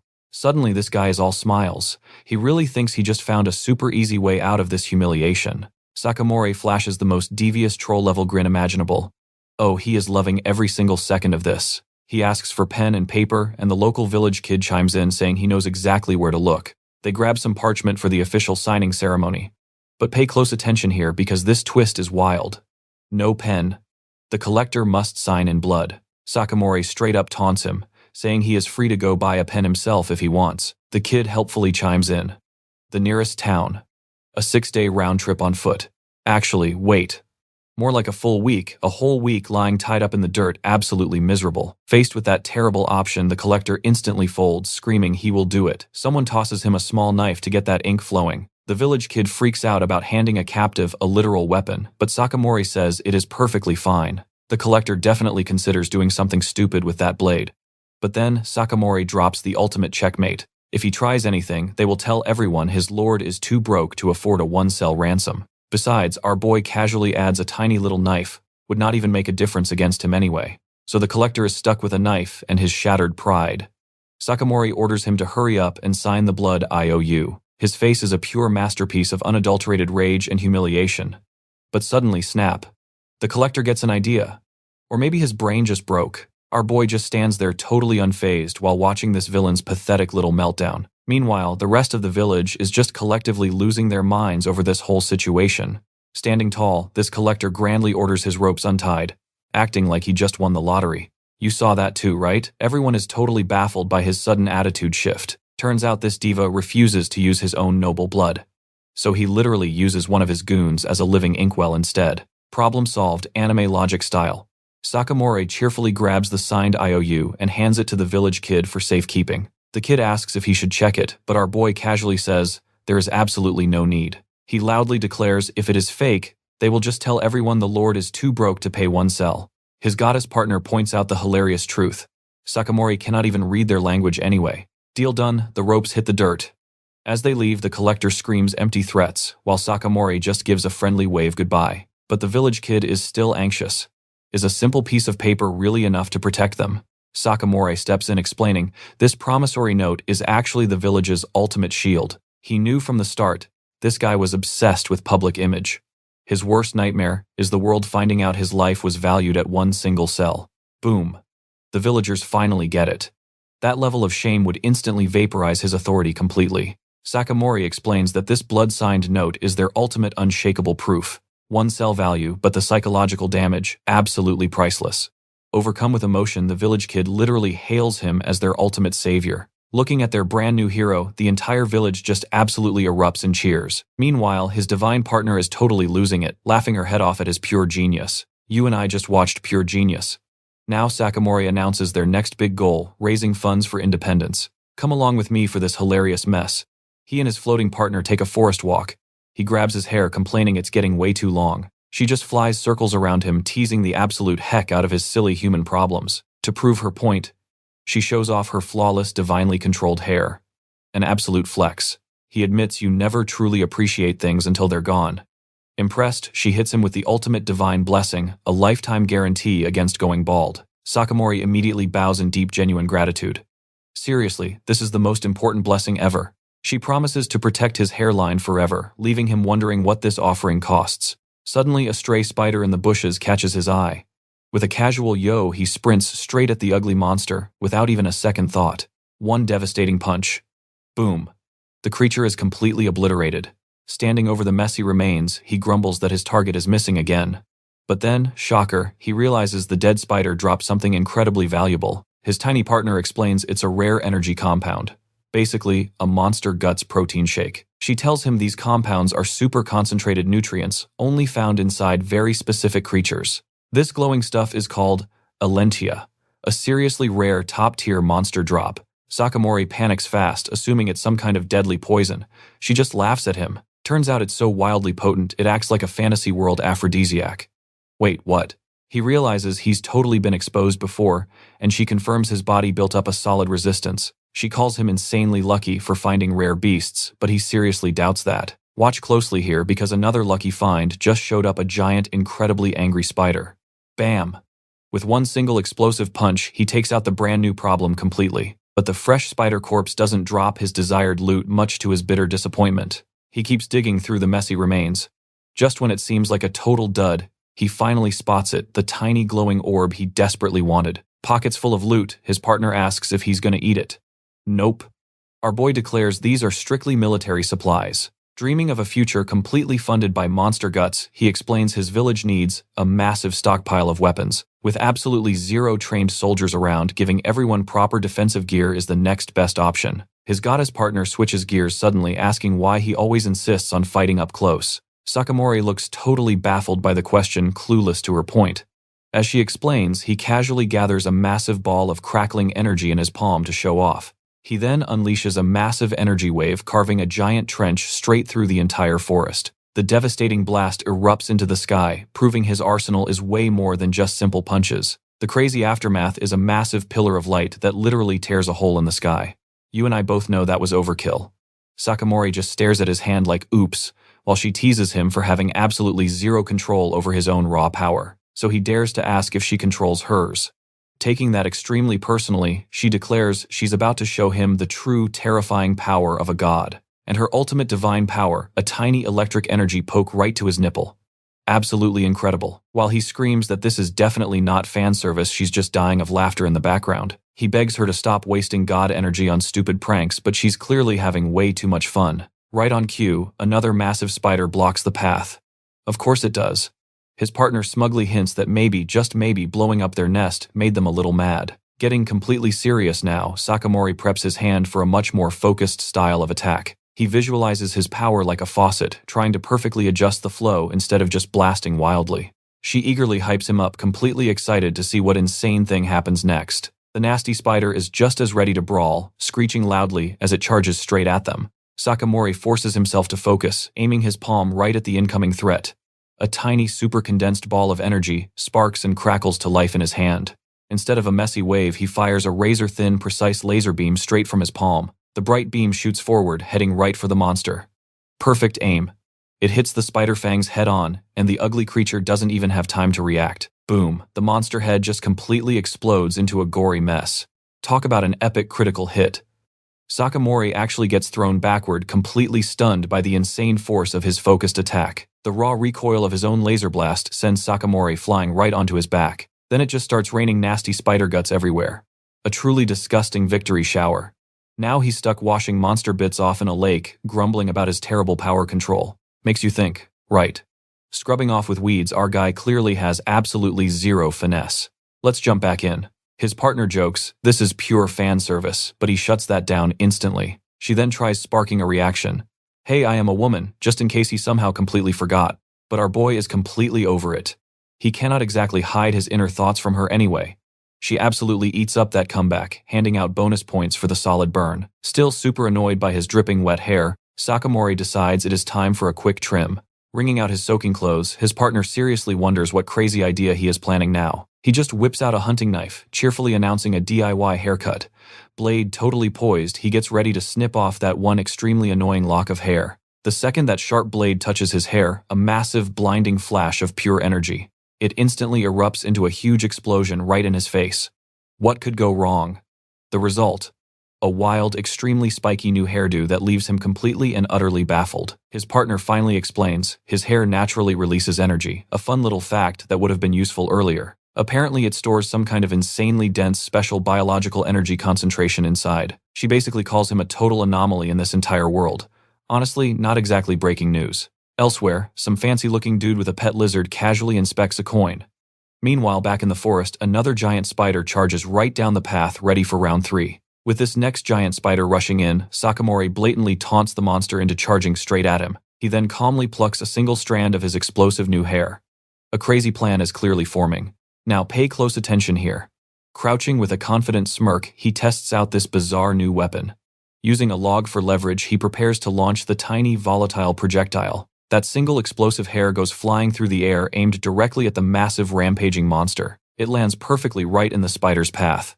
Just as its massive leg comes crashing down, the strand detonates with insane force. The huge explosion completely engulfs the creature. The spider's leg is completely shredded, leaving the giant monster crippled and reeling.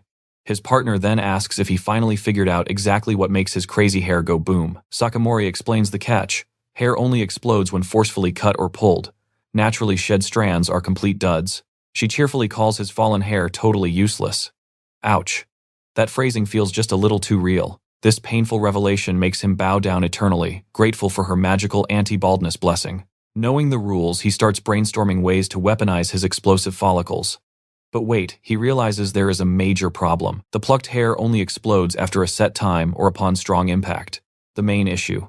Despite the massive power, it is literally just a single flimsy strand.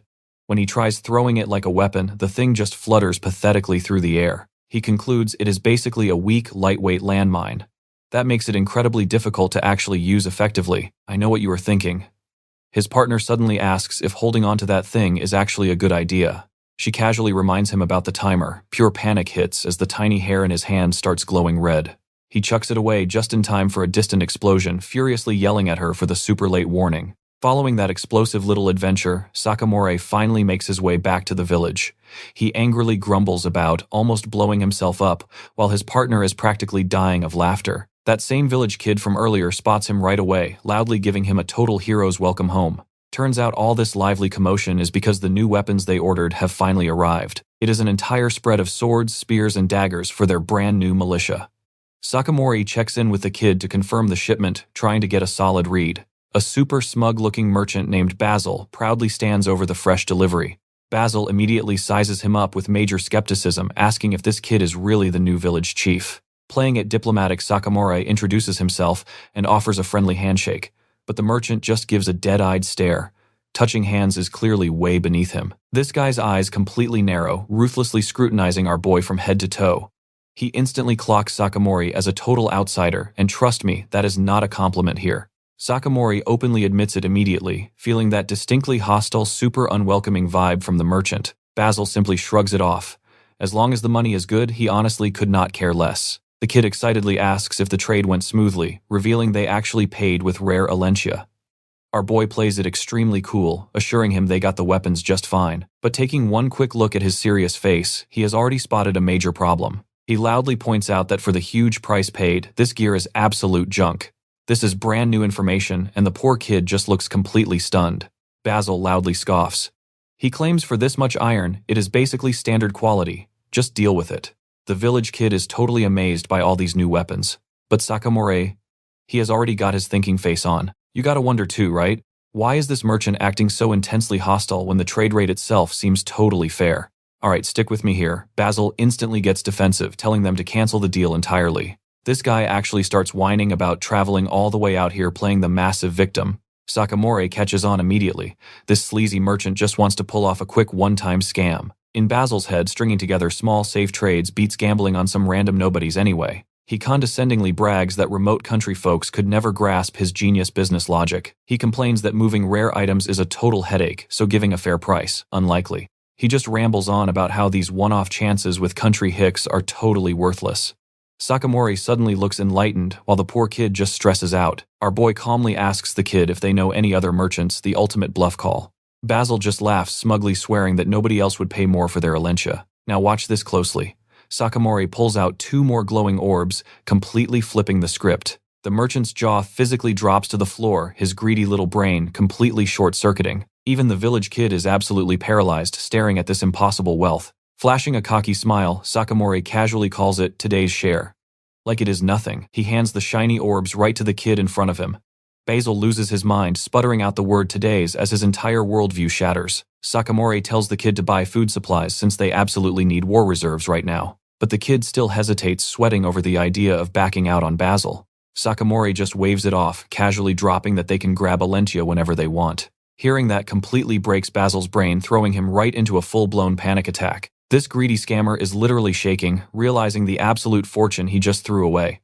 Instantly, he goes from a smug jerk to the world's most desperate bootlicker. Suddenly, he is offering to organize all their food supplies, frantically begging for a second chance. Sweating buckets, Basil nervously asks if he maybe misjudged their actual wealth. Sakamorei gets right up in his face, destroying him for totally underestimating them. Trying desperately to save face, the merchant stutters out a pathetic apology before finally asking exactly how much they are willing to trade. He is all ears now, but Sakamorei lays down the law. Massive deals require highly competitive quotes. He turns back to the kid, who conveniently happens to know another merchant in town. When Sakamorei tells him to make the call, Basil looks like he might actually pass out.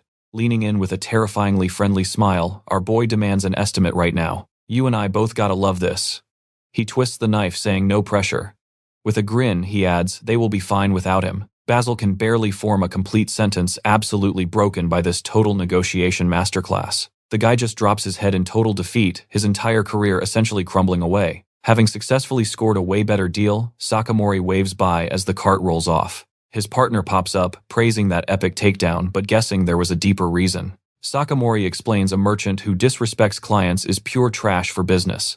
That savage takedown really was not just to flex for fun. His partner quickly points out that getting heated almost cost them a huge client. But he is looking at the bigger picture, the upcoming war for this village's freedom. Watching the locals, he sees they are not real warriors, just ordinary folks holding weapons. Little kids play soldier while their parents look terrified.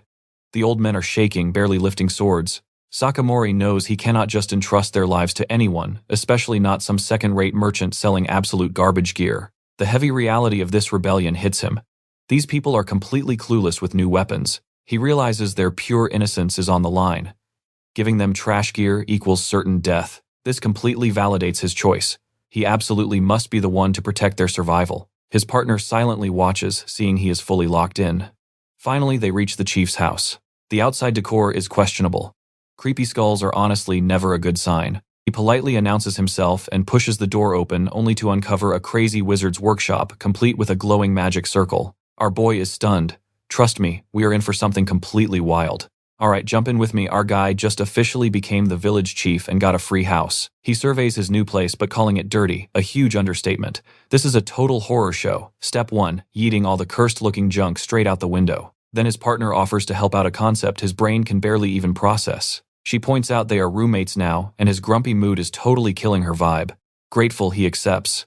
And honestly, she is way too excited to start working on their new home. Flashing a mischievous grin, she snaps her fingers. Her idea of cleaning, magically summoning an ancient chunky television straight out of thin air. Next, a traditional Japanese ceiling light materializes, just adding to his mounting confusion. And boom. The creepy little hut transforms into a full-blown Japanese-style tatami room. Sakamorei is completely floored. A random TV in a fantasy world, she casually admits she just pulled the whole room design straight out of his head. Then she drops a massive bombshell. This prehistoric television actually works. Eager to show off, she tells him to watch her work her magic once again. Watch this closely with me. The screen flickers on, revealing a live feed of him, deepening his confusion even more. She calls it a live broadcast, joking he is way more entertaining than TV. But wait, there is more. Snap. She activates another bizarre feature, and his reflection on the screen starts looking a little different. Suddenly, he is a blocky, low-poly video game character. His brain short-circuits. He gets weirdly hyped about the real-time graphics, deciding those terrible visuals fit the retro vibe perfectly. Sakamorei notes the blocky graphics perfectly match the room's quality. A truly bizarre compliment, honestly. Running a hand along the floor, he feels the authentic tatami texture. He is genuinely shocked to find a perfect Japanese-style room sitting in a fantasy world. His partner explains that aside from the TV, these materials are actually totally common here. This makes Sakamorei realize the whole setup is totally plausible using just local resources. She offers to change it all back, but nope, he is already way too attached to his new base. His mind immediately snaps back to business mode, already planning his next major negotiation strategy. He focuses on identifying the absolute worst-case scenario that they need to avoid at all costs. His partner guesses it is getting stuck with shoddy weapons. But nope, that is not it. You and I both know fake gear is bad. But the true nightmare here, a far more subtle, completely devastating kind of sneaky corporate backstabbing. The worst is a partner canceling a deal midway. She reads his mind, calling out his intense corporate slave trauma, and he can only nod in agreement. He is thinking about classic black company tactics like advertising salaries that are just pure fiction. The oldest trick in the book.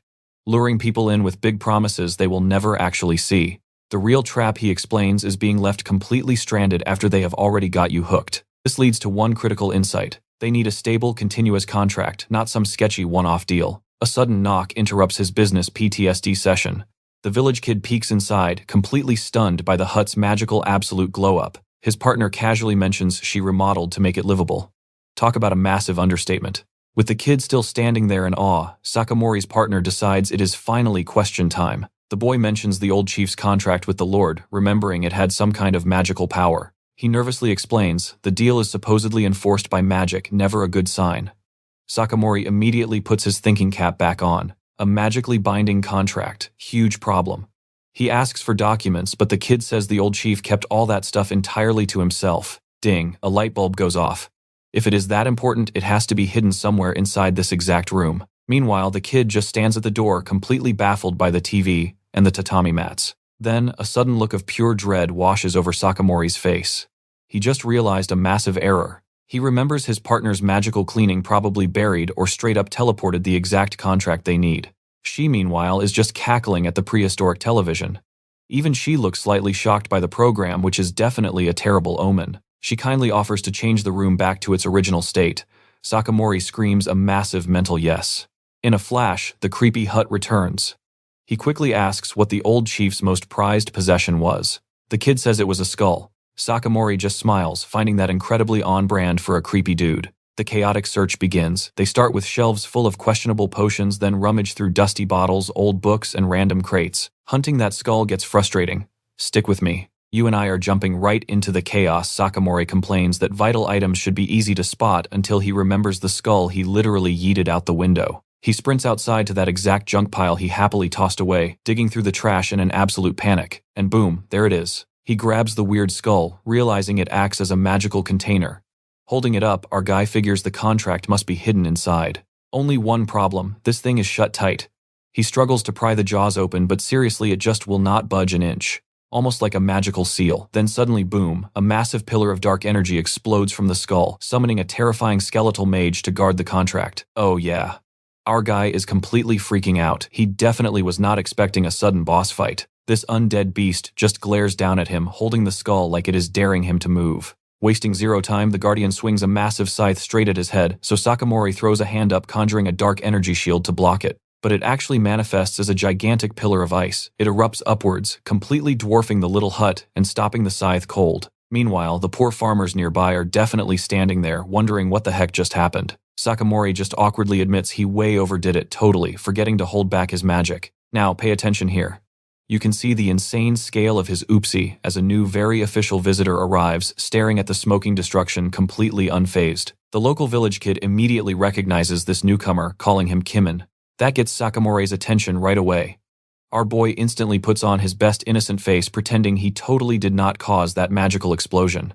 Kimin, acting like a true gentleman, checks on the kid first, who confirms he is okay. The kid then points right at Sakamorei, confirming this is the guy Kim is looking for.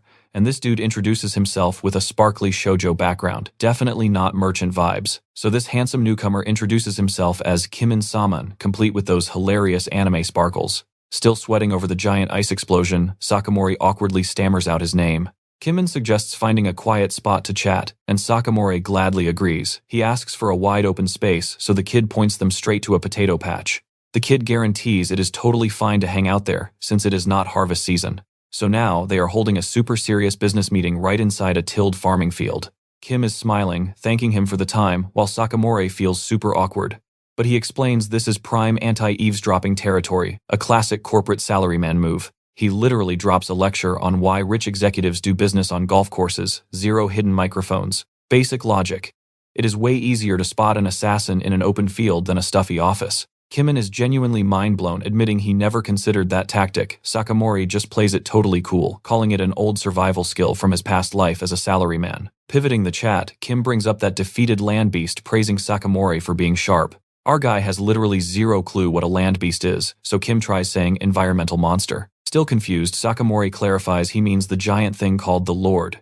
Kim explains the title land beast comes from their massive literal land-like size. We both see these giant monsters on screen, right? They are basically walking ecosystems of absolute death. Apparently hunting them is awful. Super low rewards, meaning most regional rulers just completely ignore them. That reminds Sakamorei of the old village chief's genius plan.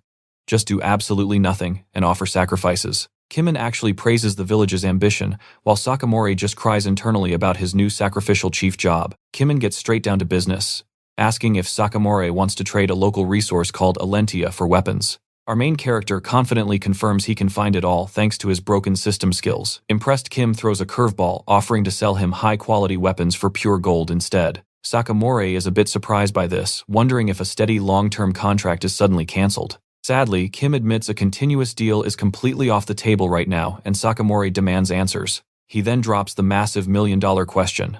If the village actually gets its independence, what exactly is their defense plan? Sakamorei is completely blindsided. That is an incredibly logical and downright terrifying point. Kimin explains that without the Lord acting as a shield, they need a dedicated military force. Thinking about it for a second, Sakamorei totally agrees. Zero protection means they are sitting ducks. He realizes a tiny farming village absolutely cannot sustain a full standing army and a working labor force. And Kim just nods, confirming that for a tiny town like this, it is a literal logistical impossibility. This means they have to hire professional mercenaries instead of arming random farmers, which is a massive expense. Kimin agrees that setting up a basic town defense might be manageable for a short while anyway, but Sakamorei boldly smirks, claiming he has the midterm solution covered. When Kim asks how our guy reaches into his coat coolly saying, "I have this," he pulls out that glowing orb. "Trust me, we are gonna love what happens next." Alright, stick with me here. Sakamorei is explaining that since money isn't an issue, Kim needs to find merchants to build this village. Kim is completely blown away. He admits this is way beyond his expectations, leaving our boy totally baffled by such high praise for a basic plan. The guy is just gushing. He is super impressed. Sakamorei picked a safe meeting spot and even thought about hiring mercenaries. Sakamorei gets totally flustered by the compliments, and Kim is absolutely loving watching him squirm. Kimin offers to introduce some mercenaries but makes it crystal clear he cannot negotiate for them. Turns out hired blades have a strict code. They really hate when merchants act as middlemen.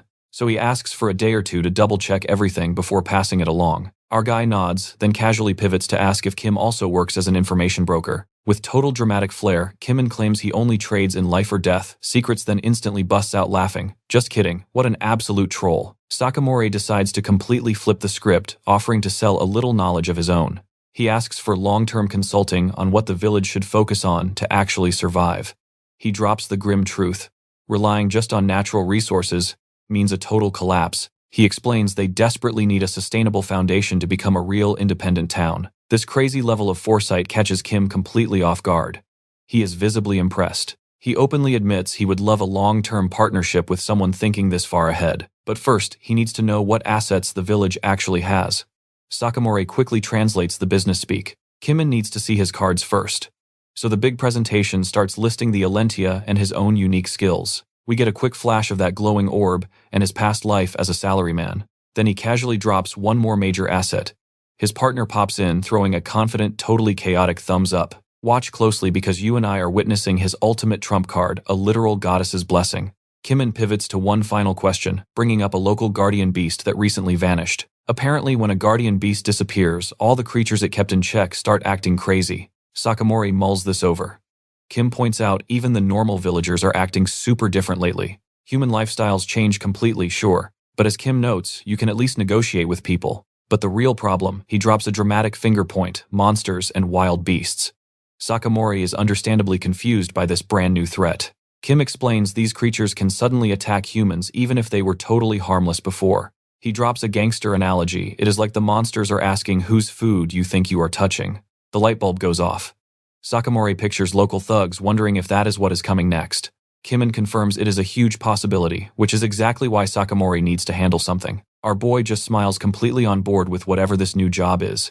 He needs to investigate any local creatures suddenly turning hostile both in and around the village. You and I both know this is a critical test to lock the deal, so he accepts. Then Kim casually adds one final request, clarifying it is not exactly a paid job. Flashing a huge smile, he asks Sakamorei to officially become the village chief, leaving him utterly speechless. Honestly, Kim admits Sakamorei is the absolute only reason he is doing business in this place. Sakamorei gets super flustered by that direct praise. Kim has known about this village for a while, and we see just how impoverished it actually is. And honestly, without Sakamorei being there, he sees absolutely zero value in trading with this village. Ouch. So our boy is left with serious mixed feelings about being the sole reason this place survives. His goddess partner happily chimes in from above, reminding him she is part of this deal too. She finds it absolutely hilarious that a guy with divine favor is flustered by a simple merchant. Our guy just sighs and admits she has a point, looking completely done with this conversation. With a blindingly cheerful smile, Kim tells him to convince the villagers. Sakamorei just meekly agrees. Deal settled, they head back to make the big announcement. That kid from earlier is instantly on board, fists pumping as his #1 fan. He starts rallying the crowd.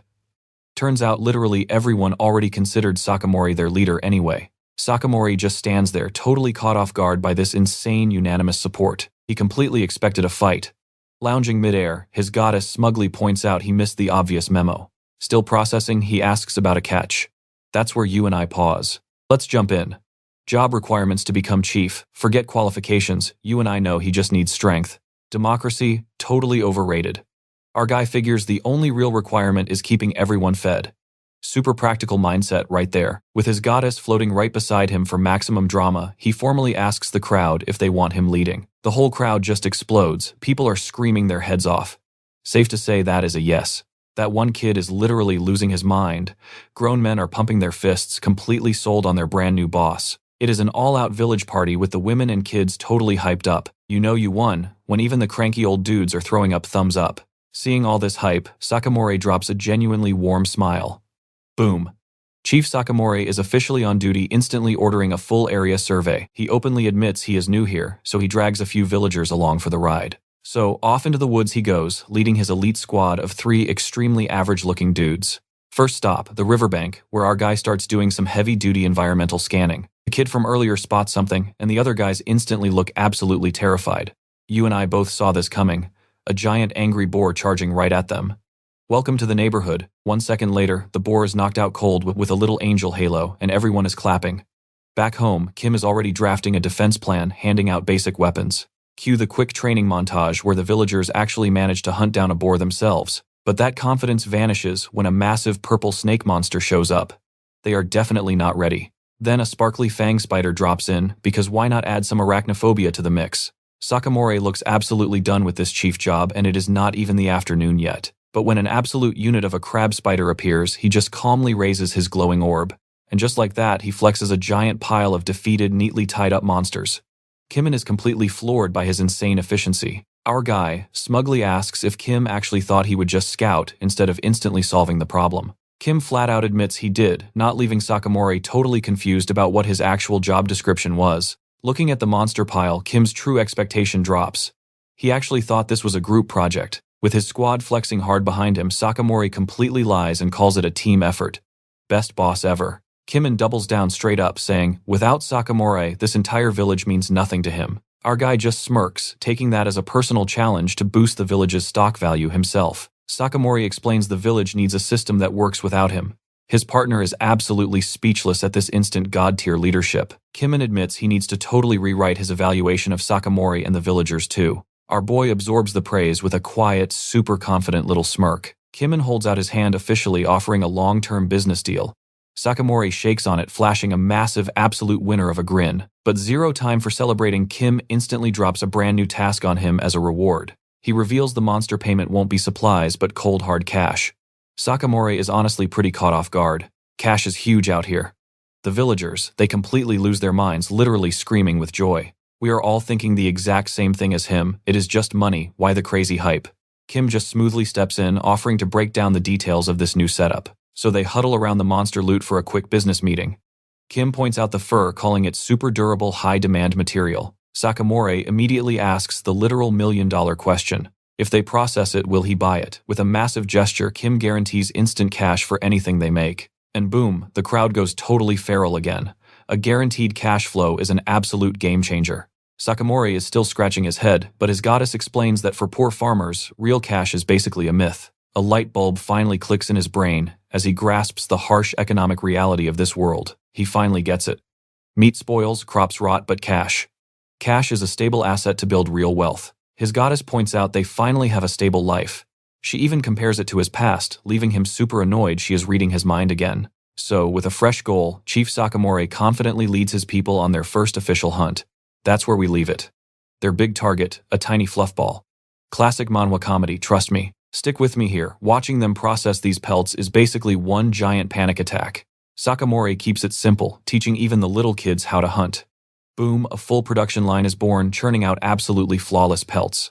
Seeing this village look so insanely proud brings a massive, genuine smile to our boy. Right on cue, a horse-drawn wagon rolls into town, dropping off a totally new face. A super cheerful young merchant hops out instantly, asking around for Mr. Sakamorei. Meet Kerr, a traveling merchant sent by their mutual buddy Kim.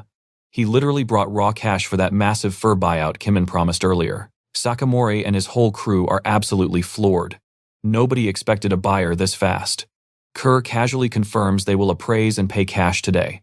They excitedly yell to bring it all out, sparking the village's very first massive payday. Our guy just stares completely short-circuited while Kerr nervously asks if something is wrong. Turns out Kerr was dying to meet the genius Kim hyped up. Kimon holding someone in such high regard is a massive flex in their world. Sakamorei is completely lost, but Kerr stresses that VIP treatment is unheard of for tiny villages. Kerr points out, merchants never do home deliveries. It is the ultimate sign of respect. Suddenly, it clicks. For Sakamorei, merchants avoid remote towns because of travel costs and monsters. He asks Kerr why Kimon even cares about basic fury fur. Turns out it is super popular with the commoners but has absolutely garbage profit margins. Kerr reveals Kim only ever sells ultra-high-end luxury stuff, making this incredibly weird. Pay close attention here, the big boss going this far just for a relationship totally unheard of. This sends Kerr into full fanboy overdrive, begging for business tips with terrifyingly sparkly eyes. Our boy tries dodging it, swearing he has zero special business secrets. But Kerr refuses to drop it, basically begging for his legendary wisdom. Right on time, the villagers haul in the goods, crashing this intensely weird hero worship session. This eager young merchant wants to absorb whatever epic genius earned Kimon's legendary respect. That local village kid instantly realizes what is happening, his eyes practically glowing with pride. He snatches Kerr's hand, absolutely hyped that an outsider sees their chief's greatness. Then he immediately takes all the credit for recruiting Sakamorei. Sakamorei is completely over this whole vibe. begging them to just buy the pelts already. Finally, the actual transaction kicks off with the villagers eagerly handing over their flawless pelts. His goddess partner calls Kerr super genuine, and Sakamorei nods, comparing him to the villagers. But there is a huge difference in Kerr's quiet intensity. Her totally spot-on analysis. Kerr secretly wants to surpass Sakamorei. This instantly gives our guy flashbacks to try-hard corporate rookies who always crash and burn, and his partner calls that chaotic, single-minded ambition sincere. That is a wildly generous word. You and I know gotcha, right? Well, she literally calls Sakamorei a legendary grade pull here. Meanwhile, Kerr and the kid are just basic standard rarity. Sakamorei is so done with her teasing. An incredibly weird bromance has blossomed between the two fanboys, happily hugging over their shared idol. Deal completed, Kerr rides off into the literal sunset, while the entire ecstatic village waves goodbye. Now the real magic happens. A mountain of cash sits there, making the villagers lose their minds. Sakamorei chills with the fiercely celebrating leaders. That same kid marches up proudly, trying to give the chief his profit cut. Our guy looks baffled, but his partner whispers that this is totally a respect offering. He just freezes there for a hot second, arms crossed, mentally buffering this bizarre situation. Then, with a warm smile, he throws his hands up and politely rejects the cash. This rejection completely breaks their brains as they stare at him in total shock. Sakamorei insists they spend their new cash on themselves. He reminds them their village income is still pretty low, so giving him a cut is crazy. But the villagers aggressively insist it feels completely wrong not sharing this massive win with him. Seeing their stubborn faces, he finds a middle ground. He will just take some food instead. The crowd goes absolutely wild, aggressively tipping him with meals, jerky, and booze. An instant mountain of groceries spawns. Okay, this flex is a bit much. Sakamorei is completely paralyzed by the insane sheer volume of their gratitude. Flashing the biggest smiles ever, the whole village practically bullies him into accepting their gifts. He finally relents with a sigh, and honestly, you and I just witnessed him score a year's groceries. Alright, you and I are about to watch Sakamorei tackle a totally gross but necessary problem. The village food supply, absolutely covered in mold.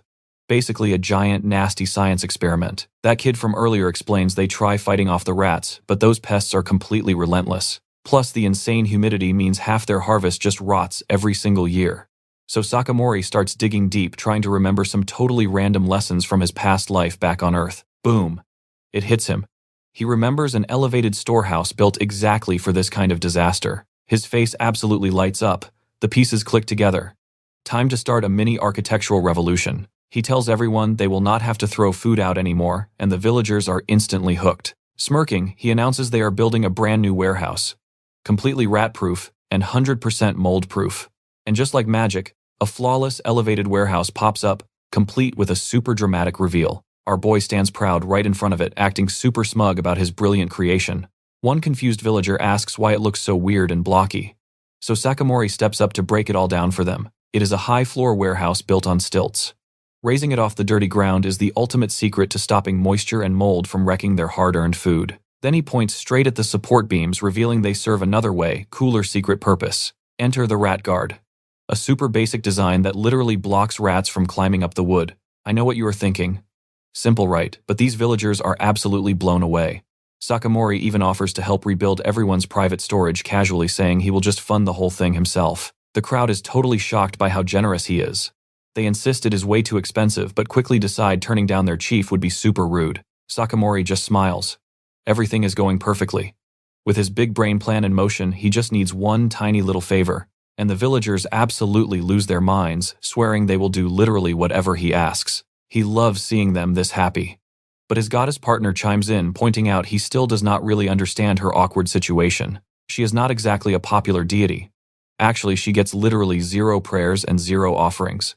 She shyly asks if he could help her experience that feeling.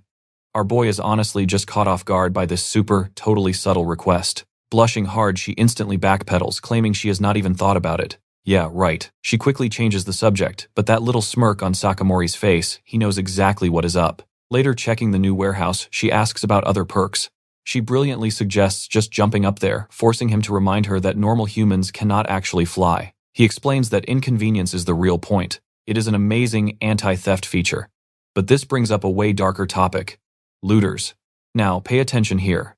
Sakamorei remembers that sleazy local lord, seriously doubting he stays quiet for long. His partner nods, warning this guy will definitely exploit a loophole. But our boy knows a head-on attack is super unlikely. That lord loves playing dirty in the shadows. He could easily fake some tragic little accident and just completely wash his hands of it. Like, oh no, a totally random landslide just happens to crush him during an evening walk. Or oops, he accidentally stumbles into a giant horde of wild monsters. She hits the nail perfectly. If a tragic coincidence kills him, it breaks no contracts. Sakamorei casually laughs it off as 50-50 odds, but she completely calls his bluff, and he just tells her to shut up. The goddess is just dying of laughter, while he finally admits he actually loves being a little dramatic. She totally roasts his cringy past, quoting those classic edgy anime lines he definitely used to think. Sakamorei heavily sighs fully, knowing she would find his embarrassing old memories hilarious. Then he strikes an epic pose, dropping fake deep wisdom which he instantly shoots down as pure cringe. Right then, the village kid comes sprinting over, waving his arms and yelling for the chief. He announces that Sakamorei's special request is already finished, leaving our guy totally stunned by their speed. The kid explains the craftsmen were insanely hyped to build it just because the chief asked. His goddess partner is just floating there confused, wondering where they even found real craftsmen. He follows the kid straight into a cheering, massive crowd of happy villagers. Grinning from ear to ear, the kid proudly gestures toward their brand new creation. And boom. A freshly carved wooden statue of the goddess actually looking super divine and majestic. She is utterly speechless, just staring wide-eyed at her own wooden clone in complete shock. The kid wonders how he knows her face, which leaves you and me wondering the exact same thing. Stick with me here because Sakamorei confirms he can see her perfectly. This leaves his partner blushing hard and the villagers fanboying over him again. Their chief is just that epic. Smug, his partner points out he was too busy peeking at her memories to notice her little surprise attack. Flashing a massive grin, he completely flips her logic around. Dwelling on the past ruins the future. Snapping back, he apologizes to the craftsmen and orders them to move forward with the blueprint. He tells them to carve a proper prayer statue since this goddess actually watches over them. Absolutely thrilled, she plays hard to get. Make the worship fun and maybe she will actually bother protecting them. Meanwhile, over at the local lord's flashy estate, the gears of pure villainy start turning. That sleazy noble sits at his desk, tapping away, cooking up some seriously dark ideas. Flashing a totally punchable smirk, he thinks maybe Sakamorei should have a tragic little accident. Back home, our boy admires a massive new spear delivery. Kerr, the merchant, brags about the top-tier wood keeping these weapons incredibly strong but super light. He promises Sakamorei he would never cheap out on a highly valued client like him. This kid still desperately wants Sakamorei's success secrets, but just gets completely laughed off instead. Delivery done, Kerr and his new village buddy wave a happy goodbye. Sakamorei and the crew now face a pile of fresh spears and heads. One guy asks if spears were the only order, which Sakamorei confirms. The younger guys look super bummed out. They totally wanted to look cool holding swords. Our MC apologizes, hinting he has his reasons, and they instantly trust his big brain judgment. Now, pay attention. His partner asks why spears, skipping her mind reading to keep things fun. Sakamorei admits the very first reason is just cost. Iron is ridiculously expensive right now. For the price of one sword, he can gear up 5 or 6 people with spears. But reason 2, he keeps that quiet. Next, he rounds everyone up asking for 5 random volunteers to grab a spear. The villagers are hyped to help with kids, and a grandpa jumping right in line. Facing his ragtag volunteers, Sakamorei drops his first command. Swing the weapons up. Then he says to ride the rebound and smash them straight down. One kid does it, literally cracking the earth with crazy power. The volunteers are absolutely stunned, screaming about how insane that basic little move just felt. Sakamorei explains the spear's long shaft creates a natural whip, multiplying even a weak strike. He makes them repeat it together, building a perfectly synced wall of ground-shattering shockwaves. Turning to the crowd, he asks for someone to try and bust through their new defense. Staring at the cratered dirt, the rest of the villagers look pretty darn nervous. But boom, the village's self-proclaimed meathead steps up cocky as hell. Our 5-person squad of kids and grandpas just hold their ground waiting for him. Laughing off their farming muscles, he charges straight in with a full-blown battle scream. And instantly gets wrecked. All 5 spears slam down, launching this massive dude right backward. Now he is just whimpering in the dirt while everyone gawks. Their strongest guy got one-shotted. Point proven right. With this trick, literally anyone becomes a tank regardless of stats. He pictures a massive phalanx formation. That terrifying mental image makes the meathead sweat bullets. You saw that too, right? With a cocky wink, Sakamorei claims this tactic could crush actual knights. Hearing this, the whole village explodes into pure hype. His goddess partner finally connects the dots. The pole length is literally a damage cheat code. Then he drops reason 2. Most regular people have a huge mental block when it comes to slashing someone, but swinging this like a farming tool completely hacks their brain, bypassing that trauma. It wipes out combat stress, giving them a dirt-cheap, super easy battle tactic. Right as he wraps the tutorial, his eyes instantly narrow. His radar pings hard. A massive nightmare fuel spider monster is screeching from the woods next door. Well, perfect time for a field test. The goddess deadpans while Sakamorei just looks absolutely exhausted by this world. The villagers are completely losing their minds, screaming that an arachne is coming for them. But Sakamorei takes zero nonsense. He orders everyone to line up with the sharp spears immediately. The squad instantly forms a wall, aiming those deadly new tips sky high for a real clash. He yells to sync their unified slam, and trust me, you and I are going to want to see this spider fight. Alright, stick with me here. You and I are about to watch some simple farmers face down a massive charging spider. With the monster rushing in, they pull their spears back ready for impact. Sakamorei screams the signal at the top of his lungs. Now, go time.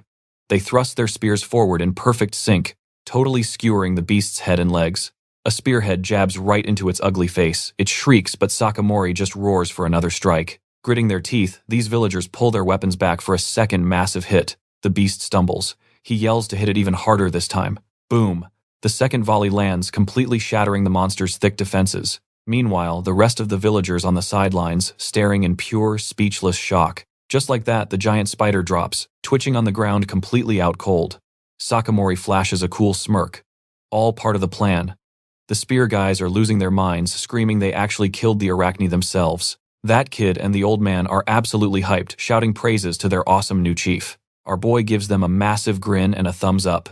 Great job, guys. He hypes up their spears, but says the real credit goes to all their grueling farming work. Sakamorei realizes this tactic is a game changer. They can actually fight monsters and level up. The villagers are totally fired up now. They promise to train every single day. With a massive shout, everyone is backing the chief's plan. But wait. His goddess partner's eyes flash. Her danger radar is going off. She zips over to him looking super stressed, and he instantly asks what is wrong. Right on cue, another giant monster stomps out of the trees. Because this world, absolutely zero chill. Our boy is so sick of this. The villagers are still riding high on victory. Relax, chief, we got this one too. Watch closely. Here is where you and I realize things are going wrong. 2 monsters, not 1. Confidence destroyed. Sakamorei does a double take at the sudden math change. Then, the camera pans out. An entire freaking army of spiders is pouring from the woods. That villager bravery instantly gone, replaced by pure high-pitched screaming panic. Stepping up, Sakamorei orders everyone to fall back. He is handling this one solo. He reminds the scared kid that he wiped out a whole spider nest before this. Flashing a confident smirk, he promises he will not lose to bugs, earning the kid's trust right back. He sends them all running, turning to face this massive swarm alone. An overhead shot proves he is wildly outnumbered. 1 guy versus 50 giant spiders. He casually jokes they are just salty, he broke their house, completely ignoring the whole certain death situation. But his partner chimes in. These things do not normally march in an organized army. That hits Sakamorei hard. There has to be a mastermind controlling this whole swarm. And I know what you are thinking. Yep, there is totally a shady guy hiding behind a tree. Sakamorei realizes his partner was dead on. This entire attack was a planned hit. The mastermind, some creepy dude with glowing red eyes literally checking every single villain box. Meanwhile, Sakamorei is already slicing through spiders, calling it a simple numbers game. He arrogantly claims he will wipe them out fast. Famous last words, buddy. But his partner spots the real danger, pointing right at the guy hiding nearby. Without blinking, our boy vanishes. He blasts straight into the forest to intercept the target. The mastermind, some buff dude with face tattoos, completely panics as Sakamorei teleports right in front of him. His eyes bulge in absolute pure terror. Zero hesitation. Sakamorei buries a brutal gut punch that literally folds the guy in half. That single hit drops the tamer hard. Coughing up blood on the dirt, he is wondering who the heck just one-shotted him. His goddess partner is totally hyped up now, ready to lend a hand. He jokes around a bit, but then she snaps her fingers, demanding the mystery attacker's real identity. The tamer caves. He is from the Monster Tamer Guild, hired directly by the local lord. Sakamorei freezes. He knows exactly who that is. Yep, the sleazy punchable noble from earlier. Pulling the strings from his fancy estate, Sakamorei asks for the exact order. He answers. Eliminate troublemakers. A terrifying realization hits our boy.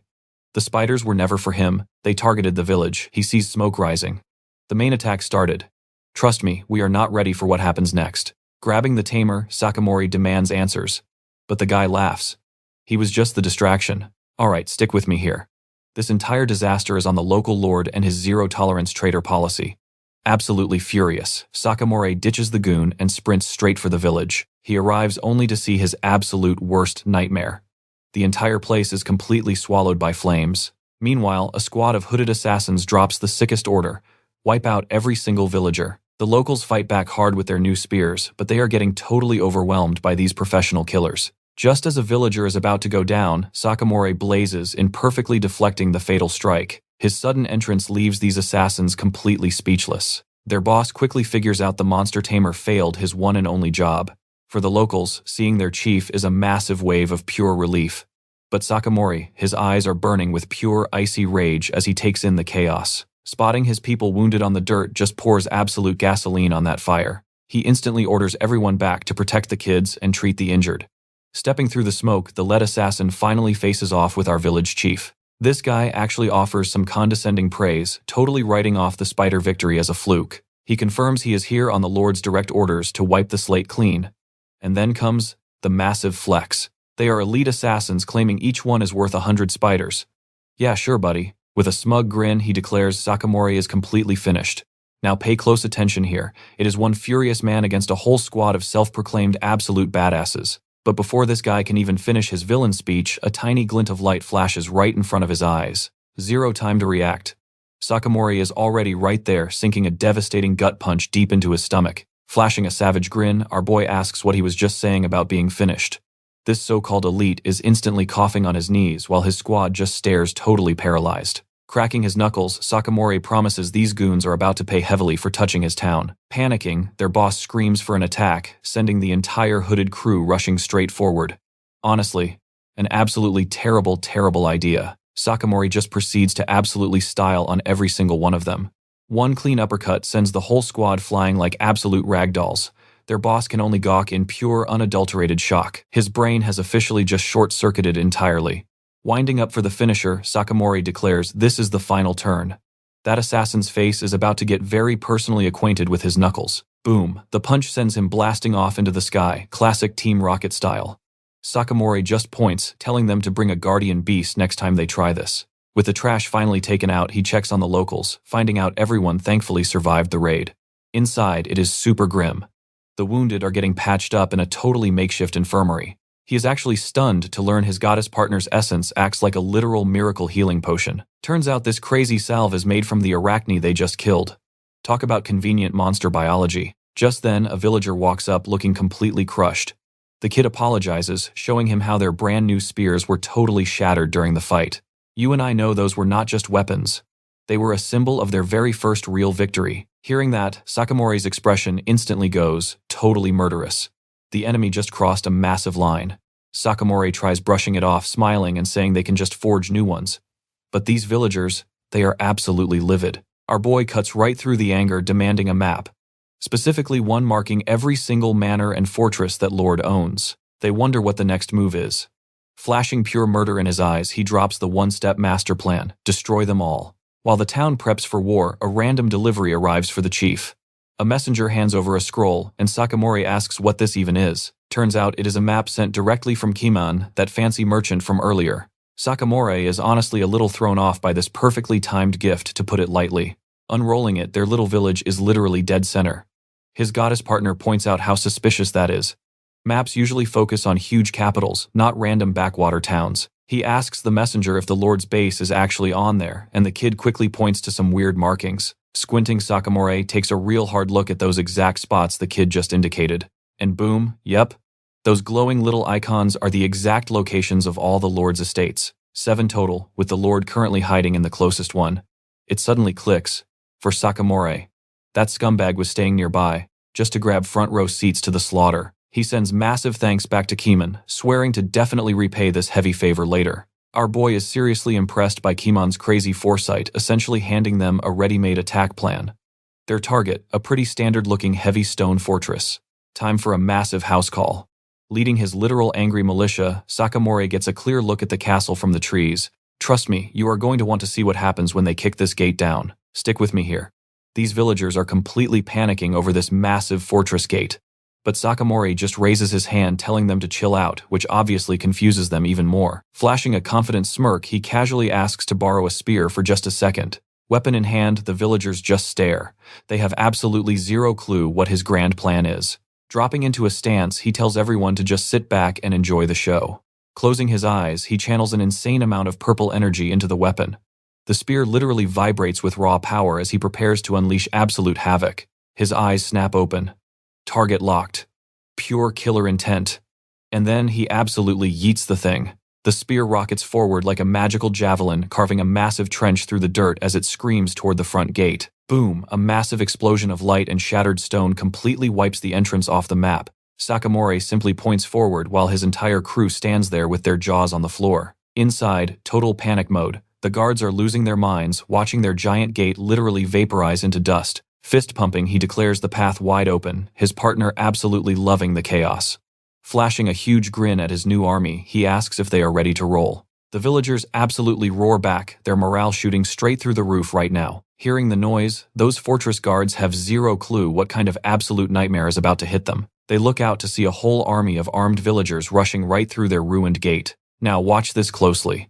The commander smirks, telling his men not to panic. Famous last words, buddy. A massive, heavily armored knight steps up, ready to hold the line. This big armored dude scoffs at the attackers, writing them off as a 10-person riot. Zero threat, basically. He even introduces his own flashy nickname. Iron Gate Arnold promises to handle this personally. So Sakamorei instantly sends him on a one-way flight to the stratosphere with one single punch. Our boy casually moves on to the actual problem, those archers and the heavy infantry. Inside, the soldiers brace themselves like typical fantasy goons. But it doesn't even matter. Sakamorei just blazes right through them, deflecting arrows and kicking absolute butt. Following his lead, the fired-up villagers charge in roaring, hungry for some serious payback. They start swarming the guards, those new spears doing some brutally effective damage.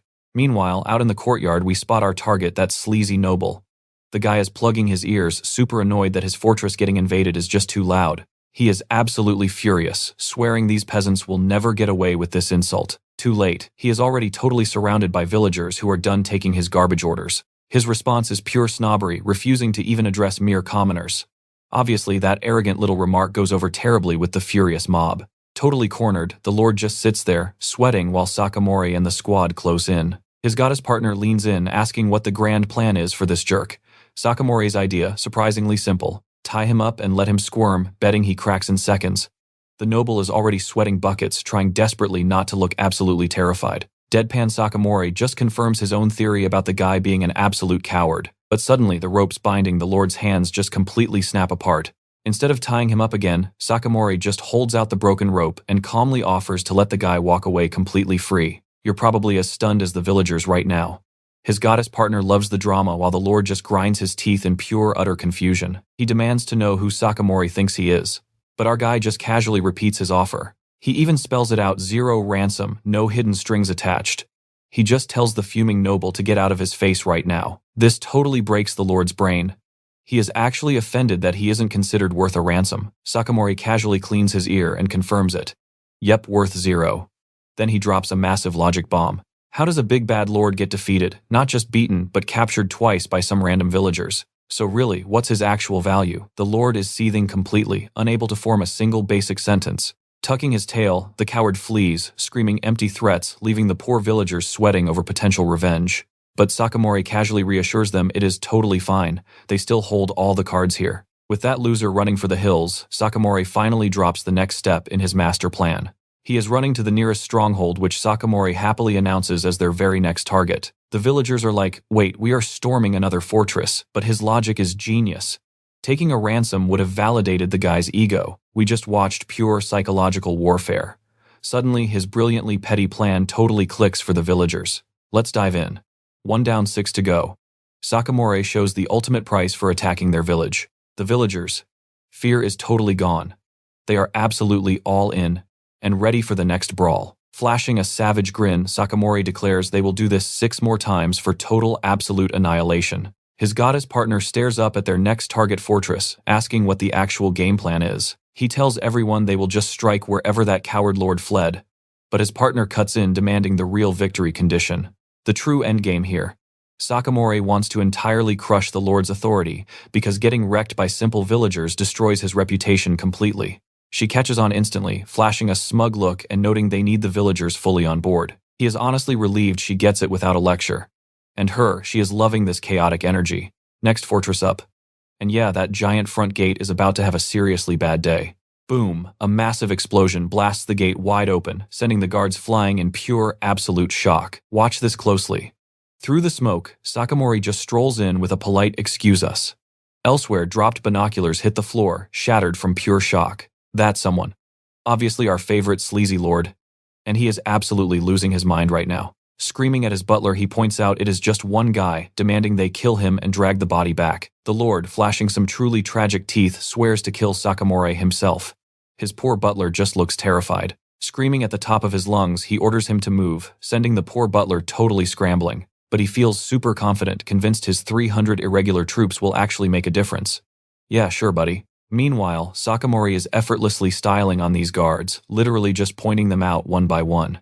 He carves right through the soldiers. One guy actually yells, he is not allowed inside. Like that helps. Back to the lord, his face is pure slack-jawed panic. He immediately orders his butler to prep their escape to the next mansion, literally using his own men as human bait. So this coward and his remaining goons are fully booking it to the next safe house. He orders 2 horrified butlers to stay behind and set up a makeshift ambush for their attacker. Their only job, beg and plead to buy him time. Father of the year boss right here. Smirking, he is fully convinced these fools will walk right into his brilliant trap, but one of his men suddenly grabs him, desperately trying to scream a warning about what is ahead. You saw that coming, right? An ambush is waiting, just not his. Instantly, the lord and his crew are captured again, sitting totally defeated on the dirt path. Sakamorei strolls up with a casual wave, pointing out they are literally in this exact same situation again. Turning to the villagers, he asks what they actually want to do with their captured prize. The lord is absolutely freaking out now, realizing his life is entirely in the hands of commoners. He cannot believe Sakamorei is letting them choose, but our boy confirms the deal. The sleazebag is furious, completely refusing to let absolute scum determine his fate. Sakamorei just coldly muses that prey this incredibly easy to catch does not really have much value. He throws the question to the villagers one more time, really letting that harsh idea sink in. Flashing a quick wink, he signals he has got everything under control.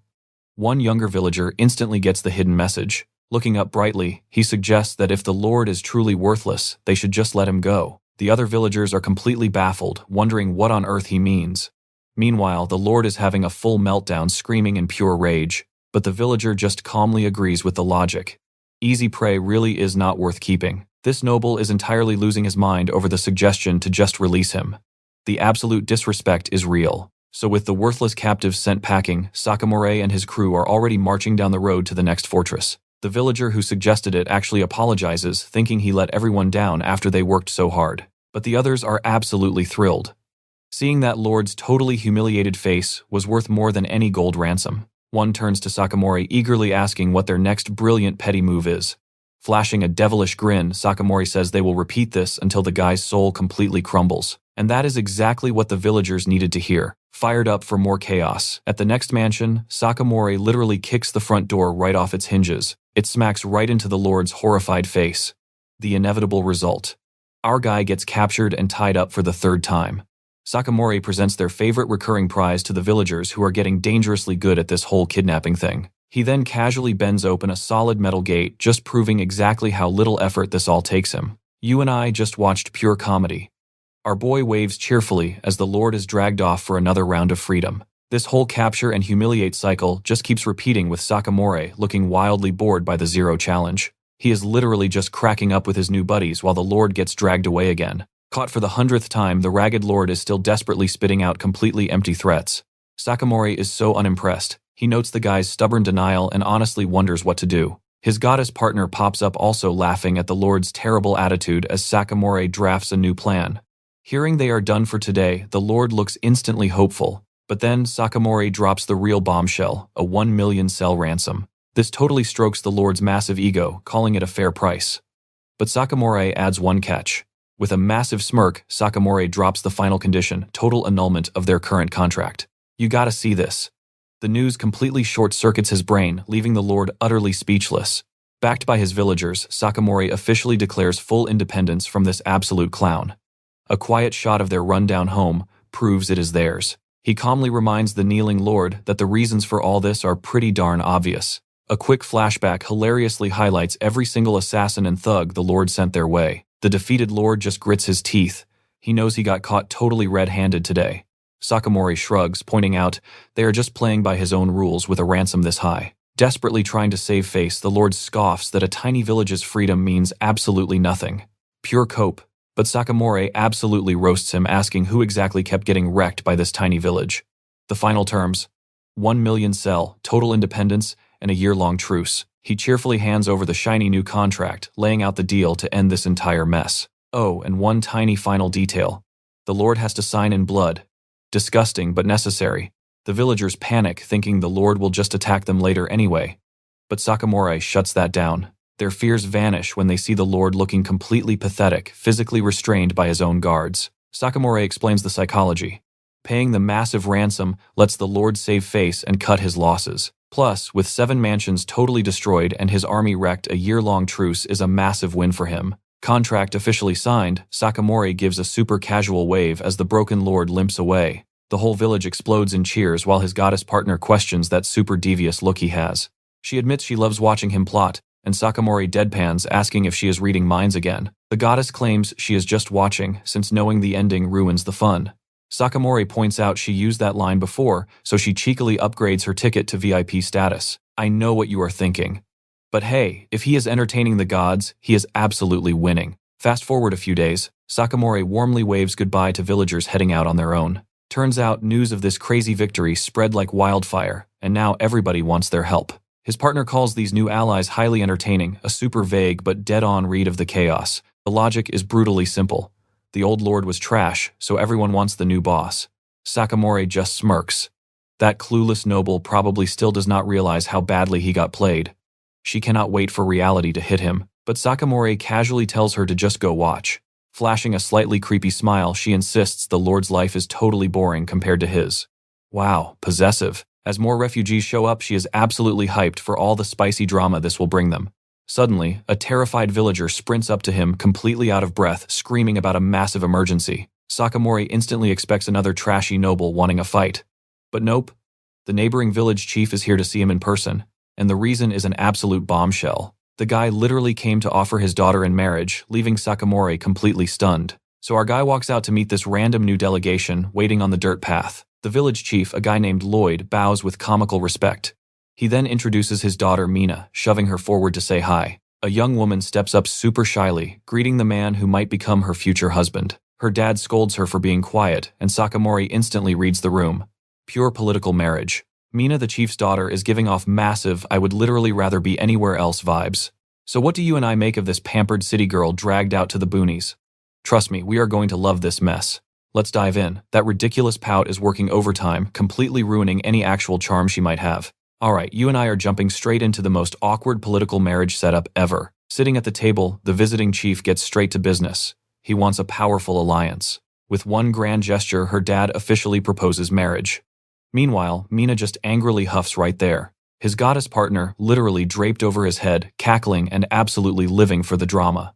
Trying to save this awkward mess, Sakamorei politely offers up some tea. This basic gesture actually catches the poor chief completely off guard.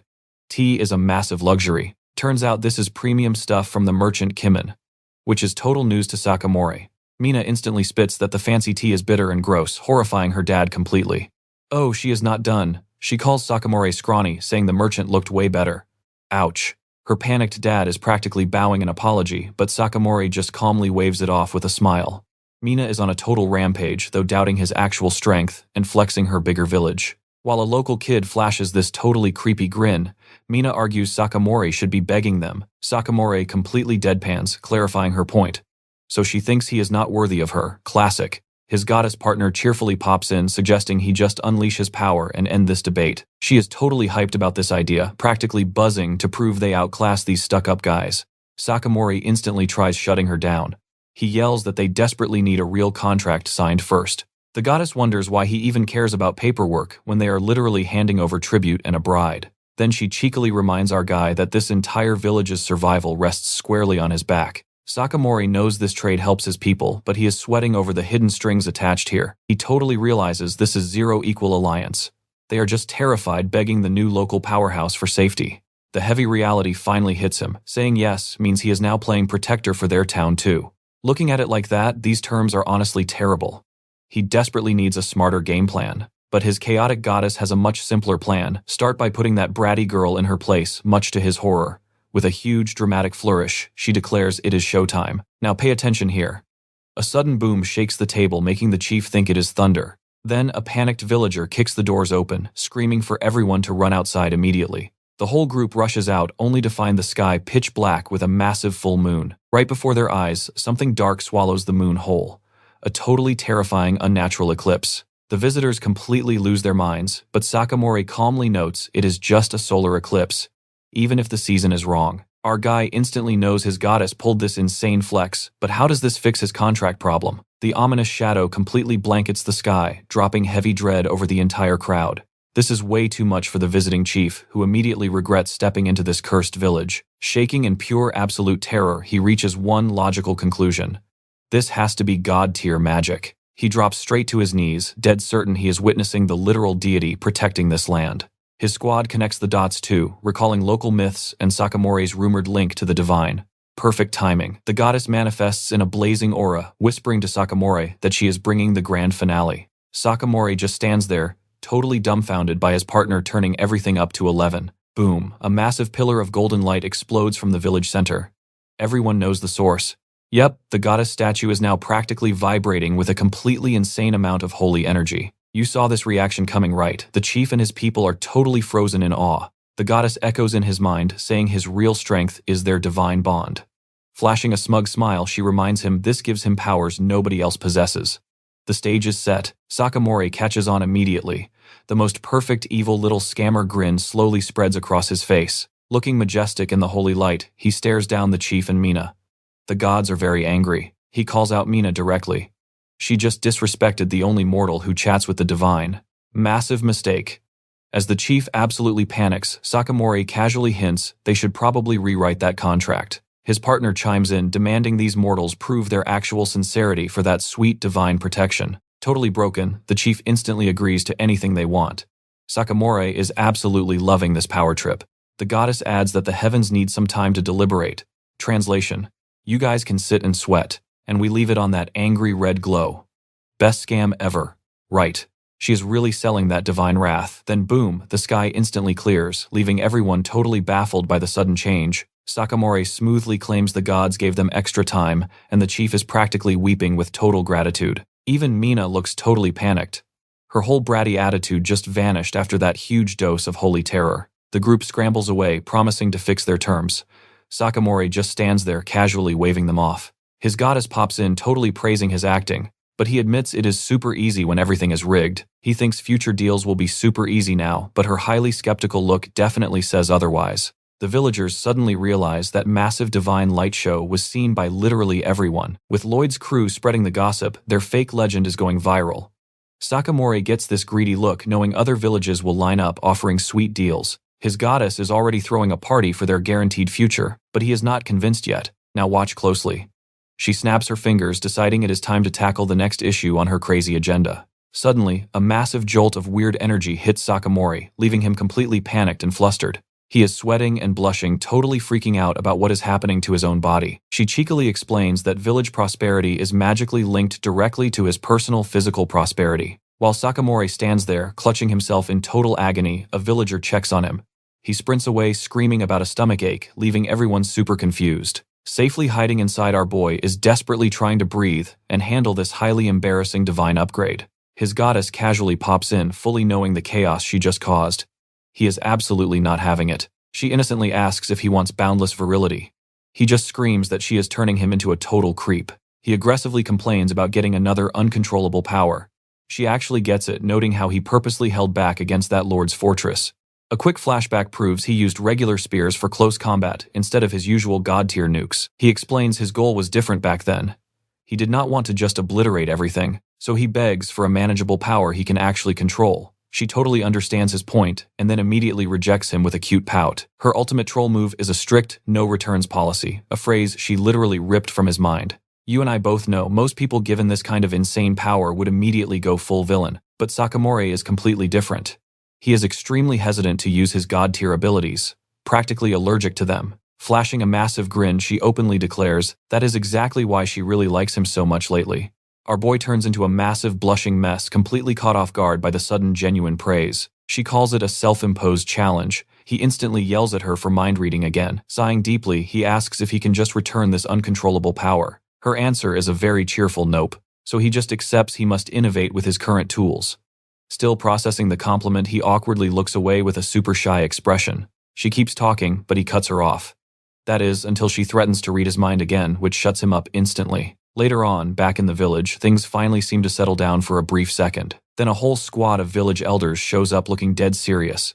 Seriously, it feels like an incoming coup. Sakamorei sits in front of them, looking visibly tense about whatever this brand new drama is. The lead elder opens his mouth for a grand declaration and, boom, the entire group drops down swearing absolute loyalty to their brand new chief. His goddess gloats about how perfect her eclipse stunt was.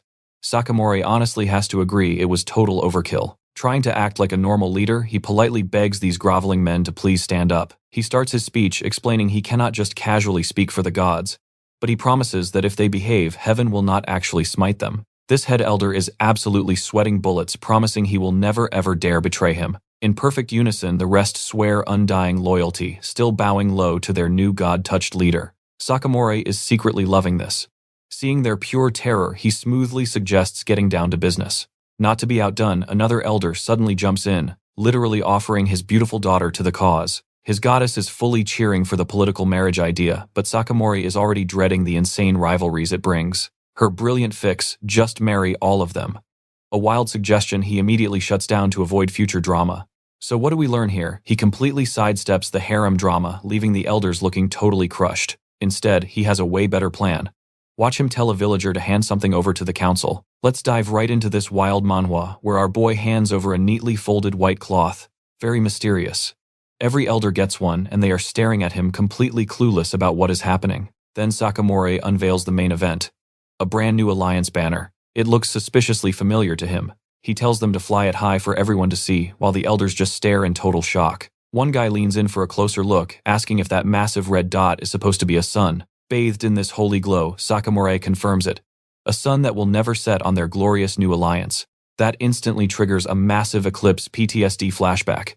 Just look at the pure terror dawning on their faces. In perfect, terrified unison, they scream their absolute undying loyalty. Mission accomplished for our guy. Later, as the sun rises, he and his goddess partner walk away. The deal is officially sealed. She turns to him, calling him amusing. Honestly, he is a bit caught off guard by that comment. His partner notes no other reincarnator has brought their homeland flag here, but he claims it just fit the sun theme perfectly. With a knowing grin, she says he just planted his flag and claimed this land for himself. She is definitely not just talking about a simple alliance here. Now watch closely. He just laid the foundation for an entirely new nation. This triggers memories of his past life, reminding him of his real goal. Building a country where nobody gets sacrificed. He is haunted by those flashbacks. A completely miserable existence of being overworked straight to death. That is exactly why his ultimate goal is building a nation where people are actually happy to be citizens. He wants a country where life is more than just a desperate daily struggle to survive. A place where people have real hope instead of accepting their homeland is doomed. But obviously, building a nation from scratch means dealing with an absolute mountain of boring paperwork. And Sakamorei knows he has a massive ton of organizing to do before any of that can actually happen. His goddess points out his past trauma is actually valuable experience now. So he will start with this village first. But his partner is way more focused on why he rejected all those marriage offers from the village elders. Our boy just completely brushes it off, claiming he is not politically or romantically interested. She calls him super picky for someone with zero experience, and he immediately yells at her to stop reading him like an open book. Eyes literally glowing, she decides to just dive straight into his subconscious to find the real truth. He is horrified. After jumping into his mind, she explains it is a subconscious block he would not even know he had. She offers to reveal the actual reason he is not interested. Suddenly, he is really not sure he wants to know. The reason, she declares with a dramatic flourish, is because he finds her way more alluring than any mortal woman. Sakamorei completely short-circuits. She cheekily asks if he is really going to call his own goddess a liar. He is left completely and utterly stumped. I mean, how can you argue with a feeling you do not even know you have? Floating there smugly, she wonders aloud about the implications here. She actually asks herself if she is the one in love with the god, meaning, in love with him. Her answer is a cheerful nope, leaving Sakamorei totally lost. She completely scoffs at the idea, saying she would never waste time on shallow mortal feelings. You and I both know this is a total power move. She drops the love bomb, and he is absolutely not ready. our boy is suddenly surrounded by a bright pink heart background he absolutely did not ask for. Rocking a smug little smile, she admits she does not exactly hate the idea. Yeah, that is not helping his panic at all. Sakamori's brain fully short-circuits, leaving him a blushing, completely stammering mess. Then she casually drops till death do us part, basically deciding to make their entire partnership totally official. As someone walking alongside a god, she has a very specific role in mind for him. That role being a sacrifice, which definitely sounds way less like a job and more like a massive problem. She repeats her point, really hammering home the wild duties tied to his divine connection. She clarifies that he needs to become the offering. Honestly, he is still not totally sure what that actually means. The next morning, their new son that never sets flag is flying super proudly over the village. Sakamorei walks through town, everyone greeting him as their official chief. He plays the part perfectly, waving and smiling like a total natural-born politician. Even at the market, he checks in on the locals, really getting a solid feel for all his new responsibilities. The villagers are all smiles. They are clearly thrilled with this new god-touched leadership. After his tour, he waves goodbye, leaving a trail of happy citizens behind. But the second he is alone, that cheerful facade completely vanishes. Standing there by himself, the heavy weight of his new position finally starts sinking in. That word offering is still totally stuck in his head, and he is clearly not a fan of what it implies. Trust me, we would do the same. He confronts her, yelling there is absolutely no way he gets eaten. She totally brushes him off, telling him to stop overthinking and just do something useful for the village. Sakamorei braces himself for his new chief duties, admitting he is honestly still pretty nervous about everything. The sun rises on another perfect, peaceful day in his rapidly growing village. Stick with me here. Let's watch our guy and his goddess enjoy a rare, peaceful morning. Some farmers immediately spot him, respectfully calling out to their chief as he walks by. But noticing their totally stressed faces, our boy stops to ask what is wrong. One guy explains that while life is great, they feel terrible relying on him for literally everything. This poor farmer tried restarting his old plot, but the soil is completely dead. Just a massive confidence killer. Sakamorei is so moved by their independent spirit, he is literally tearing up with pride. He instantly offers to help, but the farmer politely refuses. That would defeat the entire purpose. Getting serious, Sakamorei thinks it over. Basic fertilizer will not cut it here, and high-grade stuff, pure fantasy. The cost alone would instantly bankrupt them. Right on cue, his goddess partner chimes in, saying he worries way too much about this. The farmers overhear him talking to thin air and assume it is a divine revelation. Classic anime logic. Caught totally off guard, Sakamorei just awkwardly nods along, playing the role of holy messenger. And just like that, the villagers look at him with absolute stars in their eyes. They totally bought it. Desperate, he asks his partner for an actual plan. She just smirks. Listen to her divine guidance, she says. Now watch this part. He presents his big idea, but they look super skeptical. His godly solution, a wooden box in the dirt. Then he just launches into a full-on TED talk about layering manure and straw for perfect decomposition. In a few months, he promises they will have all the premium fertilizer they could ever need. But these farmers, completely underwhelmed by this divine wisdom. Just a basic box of dirt and straw. So Sakamorei casually pulls the will of the gods card. When in doubt, blame divinity, and instantly the villagers are 100% on board, faces glowing with holy inspiration. Now they are completely fired up, ready to start a massive composting revolution based on pure blind faith. Sakamorei, meanwhile, is just mentally reviewing basic agricultural science he happens to remember from his past life. His goddess thinks he is acting like some benevolent deity, but he is literally just recycling old knowledge. Turns out this divine wisdom is just a random video he watched on a train. A fact she instantly reads from his mind. She immediately pivots to teasing him about his much more intimate thoughts, turning our boy into a mortified mess. With a totally smug look, she tries framing his embarrassing daydreams as some kind of profound wisdom. Nice try. This incredibly awkward moment gets cut short when a villager runs up screaming for the chief. Completely out of breath, the guy announces that a Mr. Kimmin is here. A brand new character in a sharp uniform steps up, introducing himself and apologizing for the super sudden visit. The two of them stand in an open field. Kimmin chose this exact spot specifically for a private chat. He gets straight down to business, asking Sakamorei exactly what he knows about the 7 deadly sins. While Sakamorei awkwardly fumbles for an answer, Kim reveals he already heard the wild rumors about his divine revelations. Let's be real, we knew this was coming. Kim demands actual proof his connection to the gods is legit. He clarifies that even if Sakamorei is just cleverly faking it by predicting future events, that would be good enough. Going dead serious, Kim warns him things are getting extremely political. If powerful nobles demand solid proof and our boy cannot deliver, things could get very, very dangerous for everyone. Listening in on this, his goddess partner just smirks. She is definitely cooking something up. She decides it is officially showtime.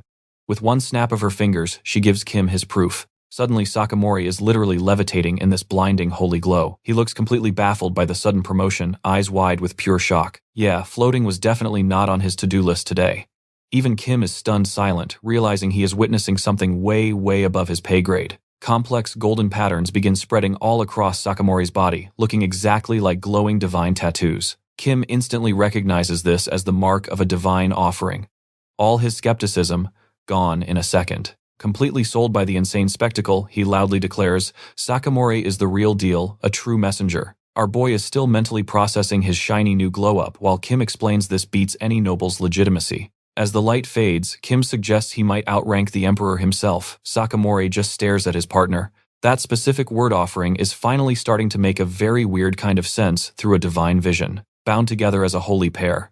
She confirms the divine mark, literally brands him as her official chosen partner. No takebacks, that is where we leave it. Decades later, an older Sakamorei travels a forest path with her. Let's dive right into this wild manhwa where his partner cheekily asks if their target is buried way too deep. He is absolutely positive it isn't. She playfully asks what makes him so damn confident. She points out he's clearly enjoying this hunt. He'd look way more bored if this were a scam. Now 45 Sakamorei flashes a smug look ready for his goddess's tricks. Floating right behind him, she teases that his emotions are an open book, his one massive weakness. He just smirks back, retorting that he's the only one who actually knows her weakness. She holds his life in her hands, but mid-banter, boom. A vicious sudden attack comes flying out of nowhere. Sakamorei feels the ground shake. He thinks it's an earthquake. Oh, you sweet summer child. Nope, it's a giant rock lizard monster bursting from the dirt to say hi. This beast is absolutely massive, sporting a glowing pink eye of pure doom. Sakamorei just smirks, cracking his knuckles like he's about to take out the morning trash. Watch closely, because things escalate fast. He figures out the threat when a smaller version pops up first. And by threat I mean a kaiju-sized lizard making him look like an absolute ant. His goddess casually labels it a top-tier terrain beast. He just nods. Yep. Flashing a smug grin, he explains the locals are struggling. Time for some serious divine pest control. His golden offering marks flare up bright as he hands this monster its official eviction notice. Suddenly, he's floating mid-air, completely surrounded by magic circles, ready to drop the absolute hammer. A massive beam of holy light blasts down from the heavens straight from his partner. Direct hit. After that crazy light show, the path clears. Monster deleted. Their little stroll leads them right to a walled town, the local base. And what do you know? The villagers are already cheering for him like a conquering hero. Next thing you see, flags looking suspiciously like the Japanese flag are raised everywhere in town. Sakamorei boldly declares this entire territory is now Nippon, resting under the protection of his goddess. The local lord is incredibly grateful, offering supplies and people for Sakamorei's village. But our boy, he isn't done yet. Deciding to add some extra divine flair to this meeting, he closes his eyes, golden marks glowing, putting on an epic show. This noble is completely floored, recognizing those glowing tattoos as a literal divine blessing. You and I both know the real play here. The Lord announces a pilgrimage, but it's totally forced retirement. Sakamorei lays down the law, telling the old guard to pack up and pick a younger successor. This Lord is totally buying it. He gets super emotional about the tough journey ahead. All the villagers are smiling, 100% on board, with shipping their leadership off forever. And just like that, the town elders are happily marched out on their holy vacation. His goddess partner is absolutely loving this. She calls it a polite way to fire everyone. Sakamorei reveals his grand vision. Break the cycle of elders. Exploiting the youth. A full-on generational coup. She points out his divine mark is basically a cheat code. Powerful people agree to anything. He's sending them on a tough journey that's actually a super safe paved road with rest stops. A luxury cruise, no trial here. Turns out the Holy Land is just a city with a giant school. Back to college. Sakamorei's master plan. Re-educate them all. He genuinely believes knowledge is the true path to faith. Even the old lord is having a blast giving lectures, completely embracing this new student life. Our boy smirks. He admits this insane scheme only works because he has an actual goddess. She instantly calls him a heathen for using divine authority for a political takeover. Still, she's not stopping him. With the old guard gone, Sakamorei stands tall. He declares the youth are finally running things.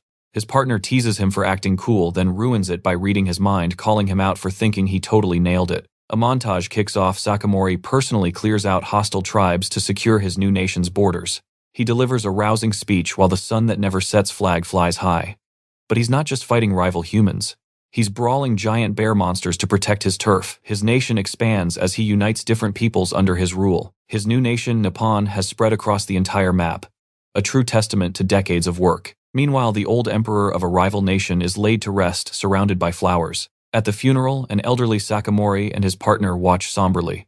Other nobles are sobbing an absolute masterclass in fake political grief. Scene shifts, and trust me, you'll want to stick around. His goddess partner peeks over, announcing he's finally awake. Let's dive in. Come along with me to the very end. Sakamorei is ancient, lying on his deathbed. Feeling surprisingly peaceful, he notices his mind is crystal clear for the first time in decades. His partner just smiles, happy he is fully aware for what happens next. Cutting right to the chase, our guy bluntly asks her if it is finally his time to go. She hits him with the hard truth. He has less than 1 hour left. Trying to lighten the mood, she reads his thoughts, teasing him, using some ancient internet meme about wizards. Even on his deathbed, he tiredly tells her to quit reading his mind. Their banter never changed. He brushes off the old joke. Honestly, he is way too exhausted to even get mad. So she doubles down, casually calling him the Virgin Emperor. An absolutely legendary deathbed roast. Sakamorei just sighs, fully getting the brutal pun on his official royal title. Suddenly, a massive flood of memories from his epic journey flashes right before his eyes. Looking back, he realizes it was a genuinely amazing run. Speaking his final words, he admits he has absolutely zero regrets about leaving the future to the next generation. She softly whispers that his time is finally up. He just calmly accepts it. Now watch closely, because here is where it gets wild. Right as he fades, his goddess partner brings up an ancient promise, asking if he is finally ready to surrender. A quick flashback shows their original deal. If he ever gives up, he becomes her personal entertainment. Back in the present, Sakamorei is just trying to process that bizarre memory. As she floats right above him, demanding an answer, he just lets out a quiet, tired laugh. Flashing a completely peaceful smile, he tells her he is ready to embrace the end. Then he thanks her. He says he officially beat a god and lived the best life. An absolute mic drop moment. Completely stunned, she asks if he really has absolutely no regrets. He just confirms it with a simple, quiet yes. His vision goes dark, but he admits his only real regret was missing out on quiet time with her. And just like that, he lets go, leaving it all behind. He slips away into total darkness. But her voice cuts right through, mocking him for having a regret right after claiming victory. So rude, he is fully fading out, his epic life completely over. I know what you are thinking, right? Think again. His vision snaps back. He sees a young hand. Sakamorei jolts awake, totally alive and incredibly confused. Without wasting a single second, he jumps out of bed and sprints across the room. One look in the mirror confirms everything. He is a teenager again, and he is straight up panicking. His goddess appears casually, explaining that a deity losing to a human is just embarrassing, so she refuses to let it end there. Our guy, already back to his classic sassy self, just smirks and asks what her point is. She just grins, declaring it is time for extra innings. This game is not over. Sakamorei is totally losing his mind over those words. Extra innings was definitely not on his retirement bingo card. Right then, an elderly attendant wanders into the room. He is completely clueless that someone just hit the divine reset button. The poor guy's jaw instantly hits the floor. His dying ancient emperor looks like a high schooler. Trying to play it totally cool, Sakamorei just gives an awkward wave and says, "Yo." The attendant starts violently sobbing with joy, screaming about miracles, since everyone knew the emperor was a goner. Before Sakamorei can even explain himself, the old man sprints out to broadcast this literal miracle to the entire world. His partner smugly points out he finally got the immortality every king wants. Meanwhile, Sakamorei is just internally screaming. He argues his brain is still ancient. All he wanted was to hand over the damn throne to the younger generation. But it is way too late. A massive squad of his retired advisors comes bursting through the doors. An ancient beastman is absolutely thrilled. He gets to keep learning from the young guy he met way back when. Even a super grumpy old noble admits Sakamorei made their nation amazing, promising to stay loyal. The first attendant returns crying as he pledges his life to the emperor again. The entire royal retirement home is hyped up. They make it crystal clear they are never leaving, ready to be his loyal advisors forever. While Sakamorei's brain practically short-circuits, his goddess steps up, giving him the most patronizing little pat on the shoulder. She shoots him a wink, telling him to do his best in extra innings. She even calls him grandpa for maximum emotional damage. Our poor guy is just grinding his teeth. Absolutely fuming, he realizes he is trapped back in the one job he literally died to escape. So, what do we take from this? His country is now completely, utterly screwed.